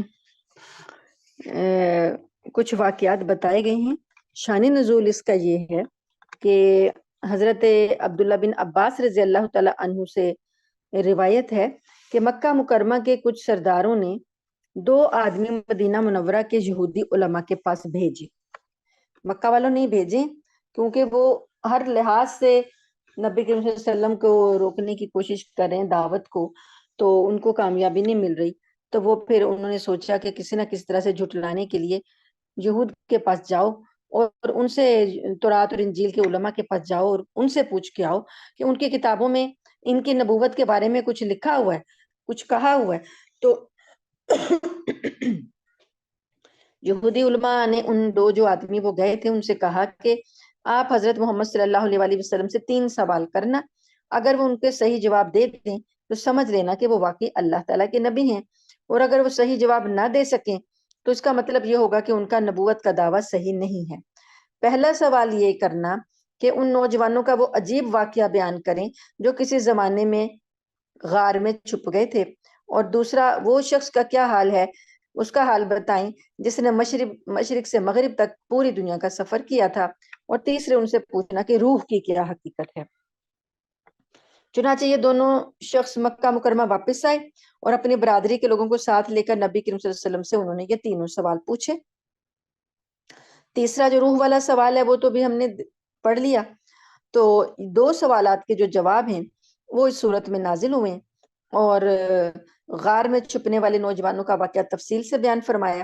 تو ان غار میں چھپنے والے نوجوانوں کو اصحاب کہف کہتے ہیں۔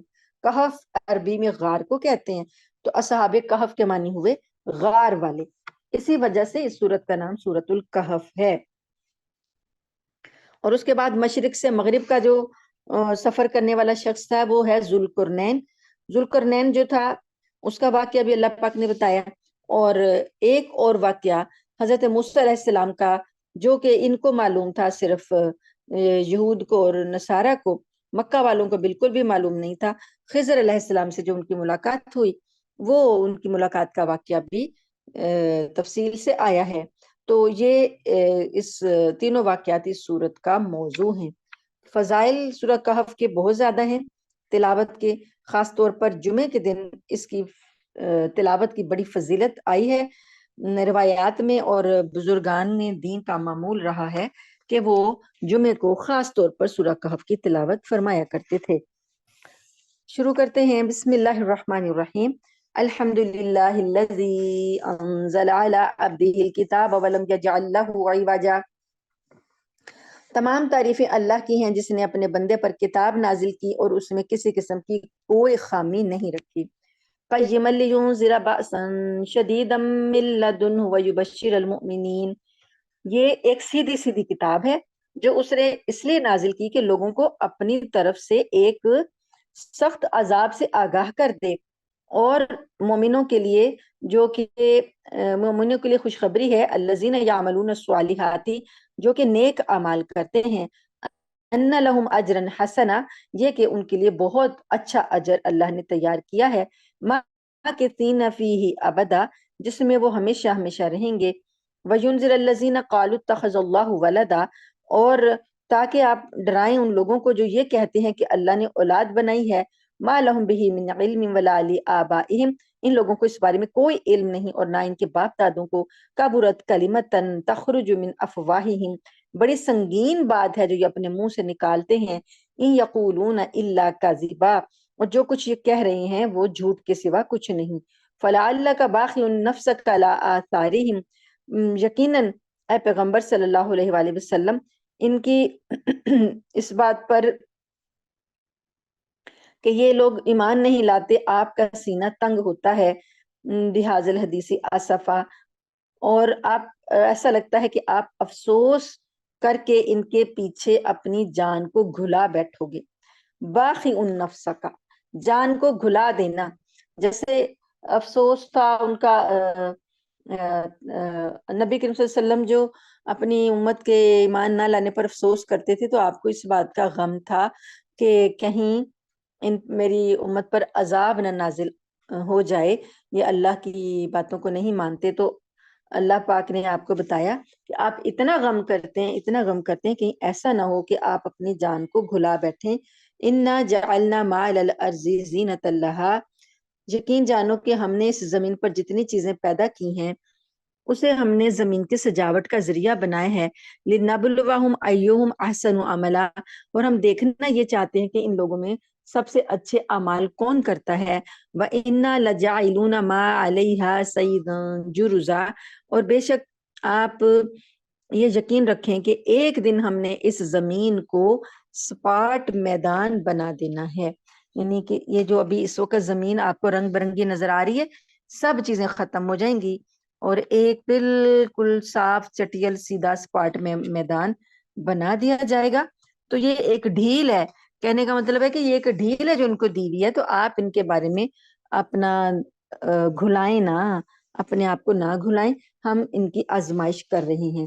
ام حسبت ان اصحاب الکہف والرقیم، کیا آپ کا یہ خیال ہے کہ غار والے اور رقیم والے، رقیم بھی انہی کو کہا گیا ہے، یہ تختی تھی، رقم کہتے ہیں نا، رقم کرنا، تحریر رقم کرنا، لکھنا، تو ایک تختی تھی، اس تختی پر ان کے نام لکھے ہوئے تھے، یہ جو اصحاب کہف تھے، تو اس لیے انہیں اصحاب رقیم بھی کہا گیا۔ کان من آیاتنا عجبا، کیا آپ کا خیال ہے کہ یہ ہماری کچھ عجیب نشانیاں ہیں؟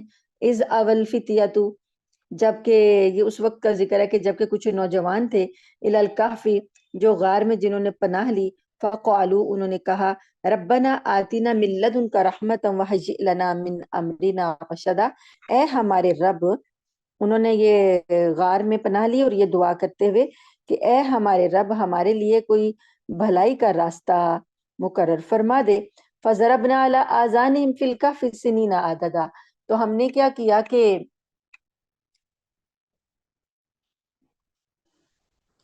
ان کو اس غار میں ان کے کانوں پر تھپکی دی اور کئی سال تک ان کو غار میں سلائے رکھا.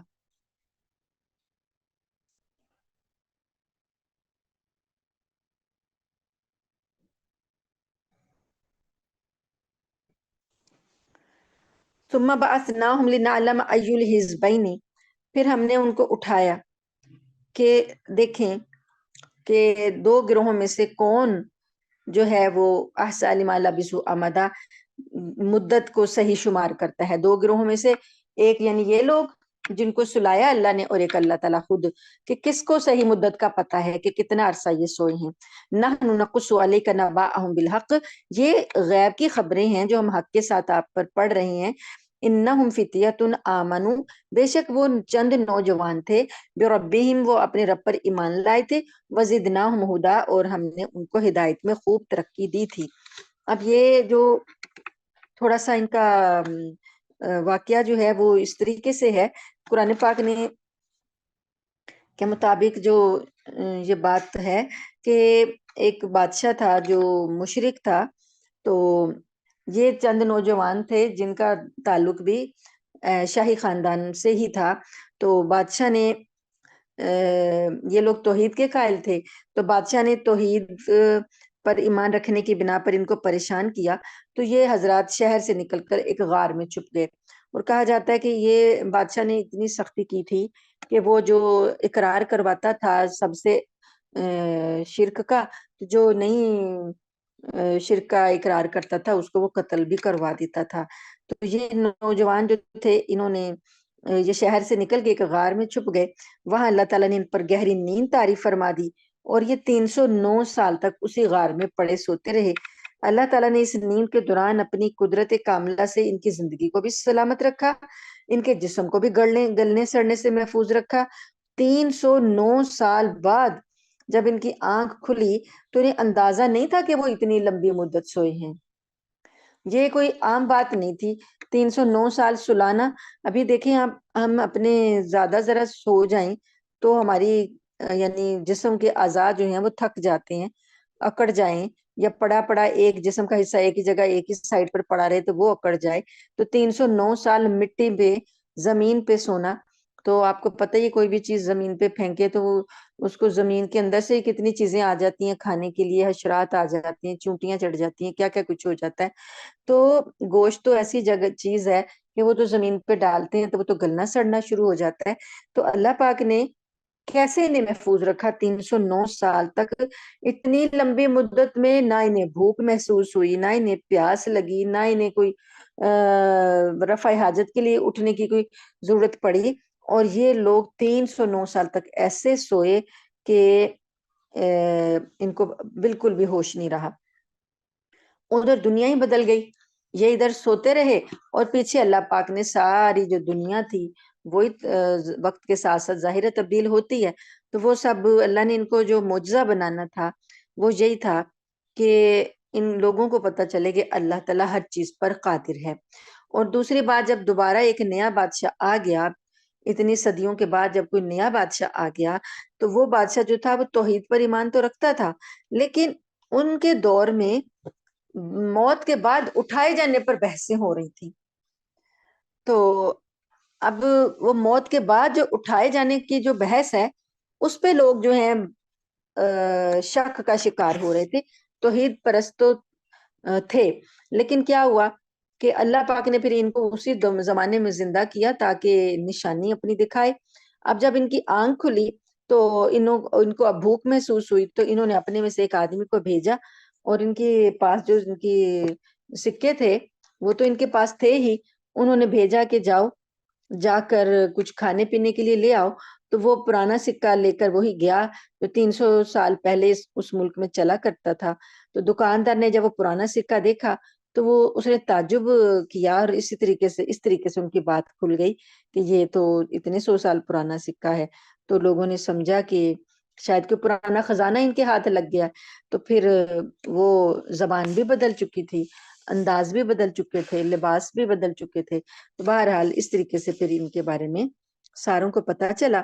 تو پھر جب یہ بات سامنے آئی کہ صدیوں تک یہ لوگ سوتے رہے ہیں، تو بادشاہ نے ان لوگوں کو بڑی عزت اور اکرام کے ساتھ اپنے پاس بلایا، اور پھر جب ان حضرات کی وفات ہوئی تو ان کی یادگار میں ایک مسجد تعمیر کی۔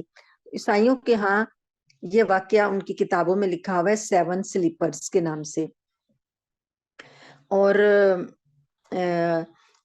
جو ایک یہ واقعہ جو ہے کہاں پیش آیا، انہوں نے تحقیق کی ہے تو ترکی کے شہر افسس میں یہ پیش آیا تھا، اور جس بادشاہ کے زمانے میں یہ حضرات بیدار ہوئے تھے تو، اور ایک جو مورخ ہے ان کا، عیسائیوں کا مورخ ہے ایڈورڈ گبن، وہ کہتا ہے کہ یہ جو بادشاہ ہے اس کا نام تھیوڈوسیس تھا۔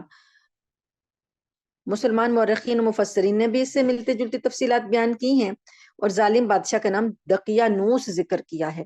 دقیانوس ہم اپنی زبان میں کہہ رہے ہیں، تو جو ان کی زبان ہے اس میں تھیوڈوسس کا نام آتا ہے۔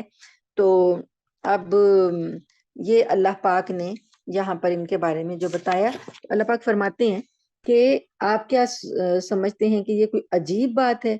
ہمارے غار والے اور تختی والے جو ہیں یہ ہماری عجیب نشانیوں میں سے ہیں۔ تو اللہ کے ہاں تو یہ کوئی بھی عجیب بات نہیں، اللہ تعالیٰ تو ہر چیز پر قادر ہے۔ اللہ پاک فرماتے ہیں کہ جب انہوں نے غار میں پناہ لے لی تو اللہ سے دعا کی کہ ہمارے لیے کچھ سیدھا راستہ تجویز کر دیجئے، تو اللہ پاک فرماتے ہیں کہ ہم نے ان کے کانوں پر تھپکی دی اور ہم نے ان کو ایک لمبی مدت کے لیے سلا دیا۔ وَرَبَطْنَا عَلَىٰ قُلُوبِهِمْ إِذْ قَامُوا، اور ہم نے ان کے دلوں کو مضبوط کر دیا اس قامو، جب وہ اٹھے، فقالو، تو کہنے لگے، ربنا رب السماوات والارض لن ندعو من دونه الها لقد قلنا اذا شططا، انہوں نے کہا کہ ہمارا پروردگار وہ ہے جو تمام آسمانوں اور زمین کا مالک ہے، ہم اس کے سوا کسی کو معبود بنا کر ہرگز نہیں پکاریں گے، اگر ہم نے ایسا کیا تو ہم تو انتہائی لغو بات کریں گے۔ ہا اولائی قوم اتخذوا من دونه آلہہ، یہ ہماری قوم کے لوگ ہیں جنہوں نے اللہ کو چھوڑ کر اور معبود بنا لیے ہیں۔ لولا یاتون علیہم بسلطان بین، اگر تو یہ اپنے معبودوں کے ثبوت میں کوئی واضح دلیل کیوں نہیں پیش کرتے؟ فمن اظلم ممن افترى علی اللہ کذبا، بھلا اس شخص سے بڑھ کر ظالم کون ہوگا جو اللہ پر جھوٹ باندھے۔ وَإِذِ اعْتَزَلْتُمُوهُمْ وَمَا يَعْبُدُونَ إِلَّا اللَّهَ، اور ساتھ ہی آپس میں کہہ رہے ہیں کہ اگر تم نے ان سے علیحدگی اختیار کر لی ہے، اور ان سے بھی جن کو یہ اللہ کو چھوڑ کر جن کی یہ عبادت کرتے ہیں، فَأْوُوا إِلَى الْكَهْفِ، تو چلو اب اس غار کی طرف، يَنشُرْ لَكُمْ، تو غار میں پناہ لے لو، تمہارا پروردگار پھیلا دے گا تمہارے لیے، ربکم من رحمتہ، اپنی رحمت کا دامن، وَيُهَيِّئْ لَكُم مِّنْ أَمْرِكُم مِّرْفَقًا، اور تمہارے کام میں آسانی کے اسباب پیدا فرما دے گا۔ تو یہ اس طریقے سے وہ غار میں چلے گئے اور سو گئے، اللہ نے انہیں سلا دیا۔ وَتَرَى الشَّمْسَ، اللہ پاک نبی کریم صلی اللہ علیہ وسلم سے کہتے ہیں کہ وہ غار کیسا تھا، کہ اگر ایسا غار تھا وہ کہ اگر آپ سورج کو دیکھتے، اذا طلعت، جب وہ نکلتا، تزاوروا عن کہفہم، تو وہ غار سے دائیں طرف ہٹ کر نکل جاتا، یعنی سورج نکلتے وقت روشنی جو تھی وہ ڈائریکٹ غار پر نہیں پڑتی تھی کہ غار کے منہ پر روشنی پڑتی، دھوپ پڑتی اور یہ پریشان ہوتے، ایسا نہیں تھا۔ اللہ پاک نے ایسا وہ غار کا رخ تھا کہ سورج جو تھا اس کو دائیں سائڈ سے ہٹ کر نکل جاتا۔ وَإِذَا غَرَبَتْ تَقْرِضُهُمْ ذَاتَ الشِّمَالِ، اور جب وہ غروب ہوتا تو بائیں طرف کترا کر چلا جاتا۔ وَهُمْ فِي فَجْوَةٍ مِّنْهُ، اور وہ غار کے ایک کشادہ حصے میں سوئے ہوئے تھے۔ ذَلِكَ مِنْ آیَاتِ اللَّهِ، یہ سب اللہ کی نشانیوں میں سے ایک نشانی ہے۔ مَن يَهْدِ اللَّهُ فَهُوَ الْمُهْتَدِي، اور جس کو اللہ ہدایت دے دے وہ ہدایت، وہی ہدایت پاتا ہے۔ اور وَمَن يُضْلِلْ، اور جس کو اللہ گمراہ کر دے، فلن تجد لہ ولیا مرشدا، تو تم اس کے لیے کوئی بھی مددگار اور راستہ دکھانے والا نہیں پا سکتے۔ وَتَحْسَبُهُمْ أَيْقَاظًا وَهُمْ رُقُودٌ، تو آپ یہ سمجھتے کہ وہ جاگ رہے ہیں، وہ سو رہے ہیں، نہیں سوری، وہ جاگ رہی ہیں، وَهُمْ رُقُود، اور وہ سوئے ہوئے تھے، یعنی دیکھنے والا اگر ان کو دیکھتا تو لگتا کہ یہ جاگ رہے ہیں، لیکن اللہ فرماتے ہیں کہ بہم ذات الیمینی و ذات الشمالی، اور ہم ان کی کروٹیں دائیں طرف اور بائیں طرف بدلواتے تھے۔ وَقَلْبُهُمْ بَاسِطٌ ذِرَاعَيْهِ بِالْوَصِيدِ، اور ان کا کتا دہلیز پر اپنے دونوں ہاتھ پھیلائے ہوئے بیٹھا تھا. لو اطلعت علیہم، اگر تم انہیں جھانک کر دیکھتے، لولیت منہم فرارا ولمولئت منہم رعبا، تو ان سے پیٹ پھیر کر بھاگ کھڑے ہوتے اور تمہارے اندر ان کی دہشت سما جاتی. یعنی جو اللہ پاک نے ان کی حفاظت کا انتظام کیا تھا وہ اس طرح سے کیا کہ سورج کی روشنی بھی انہیں تنگ نہ کرے اور ان کو کروٹیں بھی بدلاتے رہے تاکہ ان کے جسم جو ہیں وہ گل سڑ نہ جائیں اور اکڑ نہ جائیں. اور دوسری بات یہ کہ کتا بھی ان کی حفاظت کے لیے وہ انہی کے ساتھ چل پڑا تھا. ان کے شہر سے ان کے پیچھے پیچھے ہو لیا تھا تو وہ غار کے منہ پر اپنے دونوں ہاتھ پھیلائے بیٹھا تھا. اور اگر کوئی جھانکنے کی کوشش کرتا نا غار میں تو اللہ پاک نے ایسا ماحول بنایا تھا کہ اللہ فرماتے ہیں کہ اگر آپ جھانکنے کی کوشش کرتے تو آپ ڈر کے بھاگ جاتے، دہشت آپ کے دل میں سما جاتی. وَكَذَلِكَ فَتَنَّاهُمْ لِيَتَسَاءَلُوا بَيْنَهُمْ، یہ اس وجہ سے اللہ نے کیا نا کہ کوئی کسی کو پتہ نہ چلے کہ اللہ کا یہاں پر ایک راز ہے، اللہ کی یہاں پر ایک نشانی ہے. تو اس نشانی کو اللہ نے جب ہی اٹھانے تو کوئی دوسرا انہیں ڈسٹرب نہ کرے، تو اللہ نے ایسا ماحول پیدا کر دیا، خوف اور دہشت ارد گرد آئی کہ کوئی اس طرف آیا ہی نہ. وَكَذَلِكَ بَعَثْنَاهُمْ لِيَتَسَاءَلُوا، کیونکہ جب یہ اپنے شہر سے چلے تھے اور غائب ہو گئے تھے تو ان کو بہت ڈھونڈا گیا تھا، ان کے خاندان والوں نے ان کی بہت تلاش کی تھی. تو اللہ نے ان کے ساتھ ایسا ماحول بنایا کہ کوئی بھی ان کو پہنچ نہیں سکا، ان کی تلاش جو میں کامیاب نہیں ہو سکا. تو اللہ فرماتے ہیں ہم نے جیسے انہیں سلایا تھا ایسے ہی ہم نے انہیں اٹھا دیا. لیتساءلوا بینہم، تاکہ یہ آپس میں ایک دوسرے سے پوچھ گچھ کریں، پوچھیں کہ اپنے بارے میں سوال کریں. قال قائل منہم کم لبثتم، ایک کہنے والے نے ہم اس حالت میں کتنی دیر رہی ہیں، ہم کتنی دیر سوئے ہیں. قالو، کیونکہ وہاں ان کے پاس غار میں وقت کا اندازہ کرنے کے لیے تو کچھ بھی نہیں تھا، اور وہ یہ سمجھ رہے تھے کہ ہم نے ہماری تلاش میں جو بادشاہ نے کرندے دوڑائے ہوں گے، ہمارے قتل کے جو اس نے فرمان جاری کیے ہوں گے، تو اندازہ ہو کہ ہم کتنا عرصہ چھپے ہیں. قالوا لبسنا یومن او بعض یوم، ایک نے ان لوگوں نے کہا جواب میں کہ ہم ایک دن یا دن سے کچھ کم، یعنی دن کا بھی کچھ حصہ ہم نیند میں رہے ہوں گے. قالو، کہنے لگے ربکم عالم بما لبستم، تمہارا رب ہی بہتر جانتا ہے کہ تم کتنی دیر اس حالت میں رہے ہو. فبعثوا احدکم بورقکم هذه الى المدینہ، تو ایسا کرو کہ اپنے میں سے کسی کو یہ چاندی کا سکہ دے کر شہر کی طرف بھیجو. فلینظر ایھا ازکا طعاما، پس وہ دیکھ بھال کر لائے کہ کھانا ایسا لائے کہ رزق منہ، وہاں سے ولیتلت، پاکیزہ کھانا لے آئے. اب جب اٹھے ہیں تو انہیں بھوک محسوس ہوئی ہے، تو کھانے کے لیے یہ جو انہوں نے شرط لگائی وہ یہ کہ کھانا جو ہے وہ پاکیزہ ہونا چاہیے.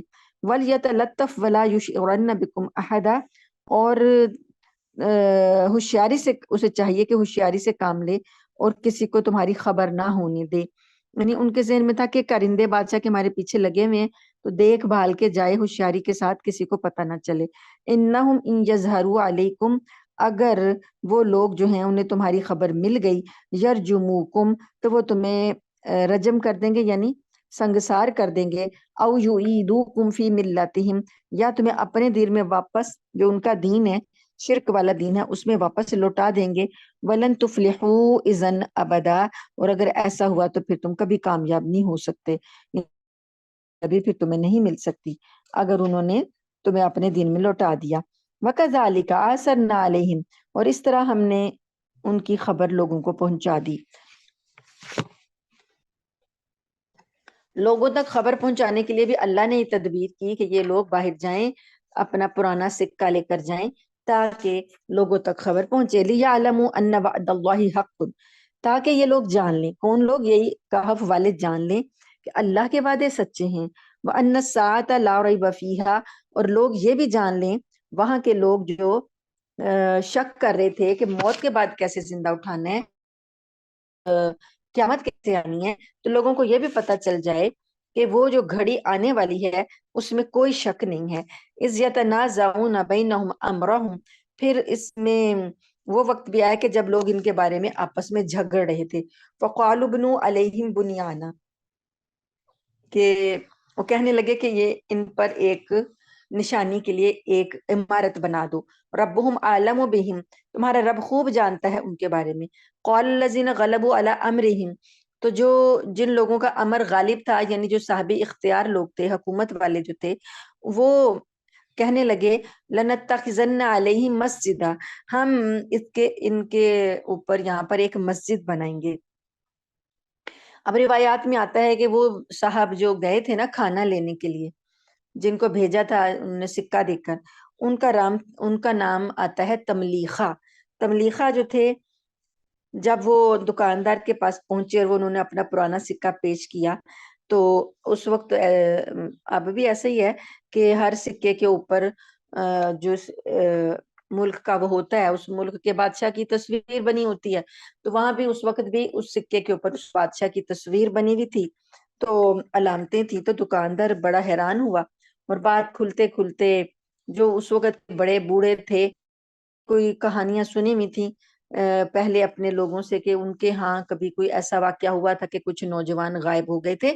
تو ہوتے ہوتے جی، تو وہ بادشاہ جو تھا اس نے بھی یہ قصہ سنا ہوا تھا کہ دقیانوس بادشاہ کے ظلم سے تنگ آ کر کچھ لوگ کہیں چلے گئے تھے. ان کے خزانے میں ایک تختی بھی موجود تھی، جس تختی پر ان لوگوں کے نام لکھے ہوئے تھے. تو بادشاہ نے پھر وہ ایمان والا تھا، اس نے ان کا اکرام کیا اور پتہ لگایا، کہا کہ تم لوگ تمہیں دیکھنا چاہتے ہیں، باقی ساتھی کدھر ہیں؟ تو وہ پھر سب لوگ جب آئے ان کو دیکھنے کے لیے، تو اللہ پاک نے ان ساروں کو پھر اس وقت طبعی موت جو ہے وہ دے دی. لوگوں نے نشانی دیکھ لی. تو اللہ تعالیٰ کہتے ہیں کہ ہم نے یہ اس لیے کیا کہ لوگوں کو پتہ چل جائے کہ اللہ دوبارہ زندہ کر سکتا ہے، اور قیامت بھی آئے گی اور انہیں دوبارہ اکٹھا کیا جائے گا. کہ جو ذات اتنے عرصے تک سونے کے بعد ان جوانوں کو زندہ کر سکتی ہے، یقیناً وہ مرنے کے بعد بھی تو زندہ کر دے گی. تو یہ شکوک و شبہات آخرت کے بارے میں لوگوں کے دور ہو گئے. اور بادشاہ نے یہ دعا کی تھی، یہ جو نیک بادشاہ تھا، اس نے دعا کی تھی کہ عوام جو جھگڑ رہی ہے اس عقیدے کے بارے میں، تو اللہ تعالیٰ ان کو کوئی ایسا واقعہ دکھا دے جس سے آخرت پر ان کا ایمان مضبوط ہو جائے. تو اللہ پاک نے ان نوجوانوں کے ذریعے یہ کرشمہ دکھا دیا. اور پھر جاگنے کے بعد جلد ہی ایسا نہیں ہوا کہ یہ وہاں پر یہ تملیخہ تو آیا باہر، باقی لوگ تو اندر ہی انتظار کر رہے تھے.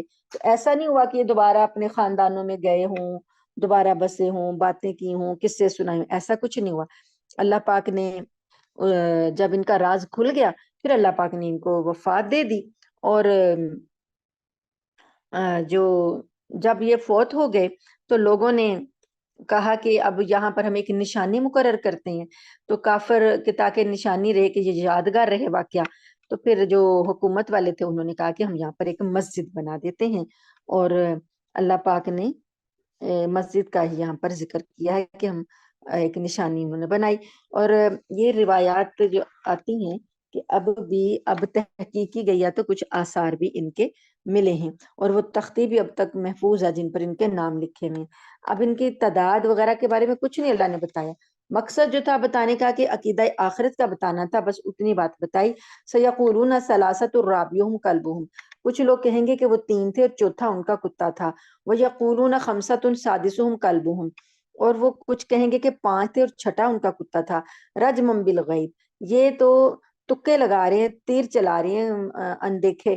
ویقولون سبعۃ وثامنہم کلبہم، اور کچھ کہیں گے کہ 7 تھے اور 8واں ان کا کتا تھا. قل کہہ دیجیے، اور ربی اعلم بعدتہم، میرا رب خوب ان کی گنتی کو جانتا ہے.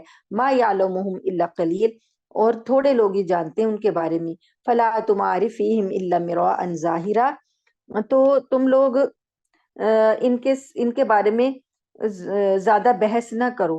ولا تستفت فیہم منہم احدا، اور ان کے بارے میں کسی سے پوچھ گچھ نہ کرو. یعنی کہ یہ لا حاصل باتیں ہیں، ان کی ضرورت نہیں ہے، مقصد جو ہے وہ کچھ اور ہے. ولا تقولن لشیء انی فاعل ذلک غدا، اور اے پیغمبر کسی کام کے بارے میں بھی یہ نہ کہو کہ میں یہ کام کل کر لوں گا. الا ان یشاء اللہ، ہاں یہ کہو کہ اگر اللہ چاہے تو کر لوں گا. اب یہ بات بھی نبی کریم صلی اللہ علیہ وسلم کے ساتھ جب یہ سوال کرنے آئے تھے نا، یہ جو 2 لوگ تھے یہودیوں نے کہا سوال کرو یہ 3، تو جب یہ لوگ آئے تھے تو نبی کریم صلی اللہ علیہ وسلم نے ان لوگوں سے کہہ دیا تھا کہ ٹھیک ہے میں کل تمہیں اس کا جواب دے دوں گا. آپ صلی اللہ علیہ وسلم کا انشاءاللہ کہنا آپ بھول گئے تھے، اور آپ کو یہ یقین ہی تھا کہ فرشتہ جبرائیل آئیں گے تو میں ان سے یہ بات کہوں گا تو اللہ تعالیٰ مجھے جواب دے دیں گے. لیکن یہ ہوا کہ پھر وہی جو تھی، جو کل لوگوں کو انتظار تھا کہ آج ہمارے سوالوں کا جواب دیں گے، تو اس بعض روایت سے معلوم ہوتا ہے کہ 10 دن تک جو ہے، کچھ میں کہیں لکھا گیا کہ کافی روز تک وہی نہیں آئی، اور لوگ جو تھے آتے تھے، آپ صلی اللہ علیہ وسلم جو تھے ان کو وہ بتاتے کہ مجھے بھی اس کا جواب نہیں ملا. اس بارے میں یہی ہوا کہ بتانا تھا نبی کریم صلی اللہ علیہ وسلم کو کہ آپ اللہ کی یاد جو ہے، اللہ کی انشاءاللہ اللہ کے اختیار کو کبھی نہ بھولیں. وَاذْكُر رَبَّكَ إِذَا نَسِيتَ وَقُلْ عَسَىٰ أَن يَهْدِيَنِي رَبِّي لِأَقْرَبَ مِنْ هَٰذَا رَشَدًا، کہ یعنی آپ انشاءاللہ کہہ دیا کریں، اور جب کبھی آپ کو بھول جائے، انشاءاللہ کہنا بھول جائے، تو تب جب یاد آئے تو تب اپنے رب کو یاد کر لو، اور یہ کہہ دو کہ مجھے امید ہے کہ میرا رب کسی ایسی بات کی طرف میری رہنمائی کر دے گا جو ہدایت سے بھی زیادہ قریب ہو. وَلَبِثُوا فِي كَهْفِهِمْ ثَلَاثَ مِائَةٍ سِنِينَ وَازْدَادُوا تِسْعًا، اور وہ غار میں 300 اور مزید 9 سال رہے. قُلِ اللَّهُ أَعْلَمُ بِمَا لَبِثُوا، کہہ دیجئے کہ اللہ خوب جانتا ہے کتنا عرصہ وہ رہے. لَهُ غَيْبُ السَّمَاوَاتِ وَالْأَرْضِ، اس کے لیے غیب ہے آسمانوں کا اور زمین کا. ابصر بھی و اسمع، وہ خوب دیکھنے والا اور خوب سننے والا ہے. ما لهم من دونه من ولی، اور اس کے سوا ان کا کوئی رکھوالا نہیں ہے. ولا یشرک فی حکمہ احدا، اور وہ اپنی حکومت میں کسی کو شریک نہیں کرتا. وَاتْلُ مَا أُوحِیَ إِلَيْکَ مِن کتاب ربک، اور اے پیغمبر تم پر تمہارے پروردگار کی طرف سے جو وحی کے ذریعے کتاب بھیجی گئی ہے اسے پڑھ کر سنا دو. لا مبدل لکلماتہ، اللہ کی باتیں اللہ کی باتوں کو بدلنے والا کوئی نہیں. ولن تجد من دونہ ملتحدا، اور اسے چھوڑ کر تمہیں ہرگز کوئی پناہ کی جگہ نہیں مل سکتی. وَاصْبِرْ نَفْسَكَ مَعَ الَّذِينَ يَدْعُونَ رَبَّهُمْ بِالْغَدَاةِ وَالْعَشِيِّ، اور صبر کرو، استقامت کے ساتھ ان لوگوں کے ساتھ اپنے آپ کو رکھو جو صبح اور شام اپنے رب کو اس لیے پکارتے ہیں کہ یریدون وجہہ، وہ اس کی رضا چاہتے ہیں. وَلَا تَعْدُ عَيْنَاكَ عَنْهُمْ، اور تمہاری آنکھیں دنیاوی زندگی کی خوبصورتی کی تلاش میں ان لوگوں سے ہٹنے نہ پائیں. ترید زینت الحیات الدنیا، یعنی کچھ لوگ اللہ کے بندے جو کم حیثیت تھے، غریب صحابہ تھے، تو یہ مکہ والے کہتے تھے کہ ان غریب لوگوں کو نا، کم حیثیت غلاموں کو ہمارے اپنے پاس سے ہٹاؤ تاکہ پھر ہم تمہاری بات سنیں. تو اللہ پاک نے فرمایا کہ آپ نے بھی صبر کرنا ہے ان لوگوں کے ساتھ مل کے جو اللہ کو صبح شام پکارتے ہیں، اللہ کی رضا چاہتے ہیں، تو آپ کی آنکھیں ان سے ہٹنے نہ پائیں. ترید زینت الحیات الدنیا، تم دنیا کی زندگی کی زینت چاہتے ہو. ولا تطع من اغفلنا قلبہ عن ذکرنا، اور کبھی بھی اطاعت نہ کرنا ایسے شخص کی جس کا دل جو ہے ہمارے ذکر سے غفلت میں پڑا ہوا ہے. واتبع ہواہ وکان امرہ فرطا، اور جو اپنی خواہشات کے پیچھے لگا ہے اور جس کا معاملہ حد سے زیادہ گزر چکا ہے. اسی مضمون کی آیتیں ہم سورہ انعام میں بھی پڑھ چکے ہیں. تو اللہ پاک نے منع کیا تھا کہ کبھی بھی ایسے نیک بندوں کو، ایمان والوں کو اپنی محفل سے نہیں ہٹانا. اللہ تعالیٰ سے دعا ہے کہ اللہ تعالیٰ ہمیں ان آیات کا صحیح فہم عطا کرے اور ساتھ ساتھ ہمیں ان پر عمل کرنے کی توفیق عطا فرمائے. وآخر دعوانا ان الحمد للہ رب العالمین.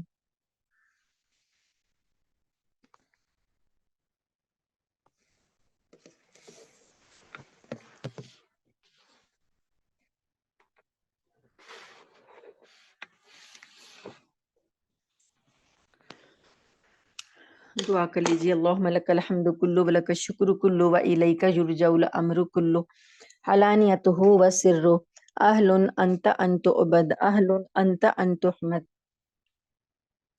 لا الہ الا انت سبحانک انا کنا من الظالمین. یا رب لک الحمد کما ینبغی لجلال وجہک وعظیم سلطانک. سبحان اللہ وبحمدہ عدد خلقہ ورضا نفسہ وزنۃ عرشہ ومداد کلماتہ. اللہم صلی علی محمد وعلی آل محمد كما صليت على إبراهيم وعلى آل إبراهيم إنك حميد مجيد. اللهم بارك على محمد وعلى آل محمد كما باركت على إبراهيم وعلى آل إبراهيم إنك حميد مجيد. اے اللہ، اے رب کریم، ہم سب کو معاف فرما دے، ہماری خطائیں درگزر فرما دے۔ یا اللہ، ہم گناہ گار، خطا کار، سیاہ کار، یا رب کریم تجھ سے معافی کے طلبگار ہیں، تیری رحمت کے امیدوار ہیں۔ یا اللہ، تو ہم سب کو معاف فرما دے، ہمارے تمام گناہوں کو، صغیرہ کبیرہ، جانے میں کیے ہوئے اور انجانے میں کیے ہوئے، یا اللہ سب گناہوں کی سیاہی کو ہمارے نامہ اعمال سے مٹا دے، دھو دے، معافی کا قلم پھیر دے۔ مولا، ہمارے نامہ اعمال میں گناہوں کی جگہ اچھائیاں لکھ دے، برائیوں کی جگہ نیکیاں لکھ دے۔ یا اللہ، ہم تیری رضا چاہتے ہیں، تو ہمیں اپنی رضا عطا فرما دے۔ یا رب کریم، ہم تجھ پر ایمان لاتے ہیں اور تیری رضا چاہتے ہیں۔ یا اللہ، ہم تیری ناراضگی سے بچنا چاہتے ہیں۔ یا رب کریم، تو ہمیں بچا لے۔ یا اللہ، جو ہم نے قرآن پاک کو سنا اور جو پڑھا، اس کے اندر جو غلطی کوتاہی ہے وہ ہماری کم علمی کی وجہ سے یا انجانے میں، یا اللہ ہمارا مواخذہ نہ کرنا، اس کے بارے میں ہمارا مواخذہ نہ کرنا اور ہم کو معاف فرما دینا۔ یا اللہ، ہمارے دلوں کو کھول دے، ہمارے دلوں میں نور بھر دے۔ یا اللہ، یہ قرآن تو نے بتایا کہ نور ہے، ہدایت ہے، ہمیں سیدھا راستہ دکھاتا ہے۔ اللہ، ہمیں کی ہدایت کی روشنی میں چلانا۔ یا رب کریم، جب ہم کبھی بھٹک جائیں تو یا اللہ ہمیں سیدھے راستے پر لے آنا اور ہمیں معاف کر دینا۔ اللہ، ہمیں جو بیمار ہیں انہیں شفاء کاملہ عاجلہ دائمہ مستمرہ عطا فرما دے۔ ہماری حاجتوں کو تو جانتا ہے۔ یا اللہ، اہل مجلس کی جتنی بھی حاجتیں ہیں سب کے بارے میں تو جانتا ہے۔ مولا، تو ان سب کے دلوں کی دعائیں، لبوں کی دعائیں، دلوں کی آرزوئیں ساروں کو جانتا ہے، تو قبول فرما لے۔ اللہ، یہ بندیاں خالص تیرے لیے، ہمارا کوئی اور مقصد نہیں۔ یا اللہ، ہم تیری رضا کے لیے، تیرے قرآن کے ساتھ جڑنے کے لیے یہاں بیٹھتے ہیں۔ یا رب کریم، تو اس مجلس کو، اس وقت کو ہمارے لیے صدقہ جاریہ بنا دے، اپنی بارگاہ میں اپنی شان کے مطابق اس کا اجر عطا فرما۔ یا اللہ، اور اس کو ہمارے لیے ذریعہ نجات بنا دے۔ یا رب کریم، اپنی بارگاہ میں قبول فرما لے، اس میں برکت عطا فرما۔ اللہ، اہل فلسطین کی مدد فرما، اہل فلسطین پر رحم فرما۔ یا اللہ، ان کے لیے صبح اور شام، سحری اور افطاری کے بہترین انتظامات فرما دے۔ اللہ، جو ہم ان کے معاملے میں مجرمانہ طور پر رویہ اختیار کیے ہوئے ہیں، اللہ ہم ان سے الگ ہیں۔ یا اللہ، تو ہمارا شمار مجرموں میں نہ کرنا۔ یا رب کریم، ہم ان شہداء اور ان فلسطینی مجاہدین کے ساتھ ہیں۔ اللہ، ہماری دعائیں ان کے ساتھ ہیں، ہماری حمایت ان کے ساتھ ہے۔ یا رب کریم، تو ہمارا شمار نیک لوگوں میں کر لے، اپنے پسندیدہ لوگوں میں کر لے۔ یا اللہ، ہماری جو ضروریات ہیں تو ان سے واقف ہے۔ یا رب کریم، جو کوئی قرض میں ڈوبے ہوئے ہیں تو ان کے اپنی رحمت سے قرضے اتارنے کے اسباب مہیا کر دے۔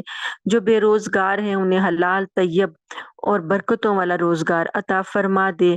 جو والدین اپنے بچوں کے رشتوں کے لیے کوشاں ہیں، یا اللہ ان کے لیے بہترین جوڑ بنا دے، بہترین زوج عطا کر دے۔ جن کی اولاد نہیں ہے، اللہ انہیں اولاد نرینہ صالحہ عطا فرما دے۔ یا اللہ، جن کو جو بھی کوئی غم ہے اس غم کو دور کرنے کے لیے آپ ان کے دلوں پر مرہم رکھ دیں۔ یا اللہ، ہمیں اپنی رحمت کی چادر میں چھپا لے، جب تک ہم زندہ رہیں تیرے نام کے ساتھ رہیں، تیرے کلمے کے ساتھ رہیں، اور جب ہمیں موت آئے تو تیرے کلمے پر آئے۔ یا اللہ، اس رمضان میں جو آپ نے اپنے وعدے کیے ہیں اس کی برکتوں کے، وہ برکتیں ہمیں عطا فرما دے۔ اس رمضان سے فائدہ اٹھانے کی ہمیں توفیق عطا فرما۔ ایک ایک گھڑی، ایک ایک پل ہمارے لیے ثواب کا باعث ہو۔ یا اللہ، جب ہمیں موت آئے تو ہمیں ایمان پر موت آئے۔ ہمارے مرحومین کی مغفرت فرما دے۔ ہمارے والدین میں سے جو آپ کے پاس پہنچ گئے، یا اللہ ان کے درجوں کو بڑھا دے۔ ہمارے یہ کلاس کو ان کے لیے صدقہ جاریہ بنا دے۔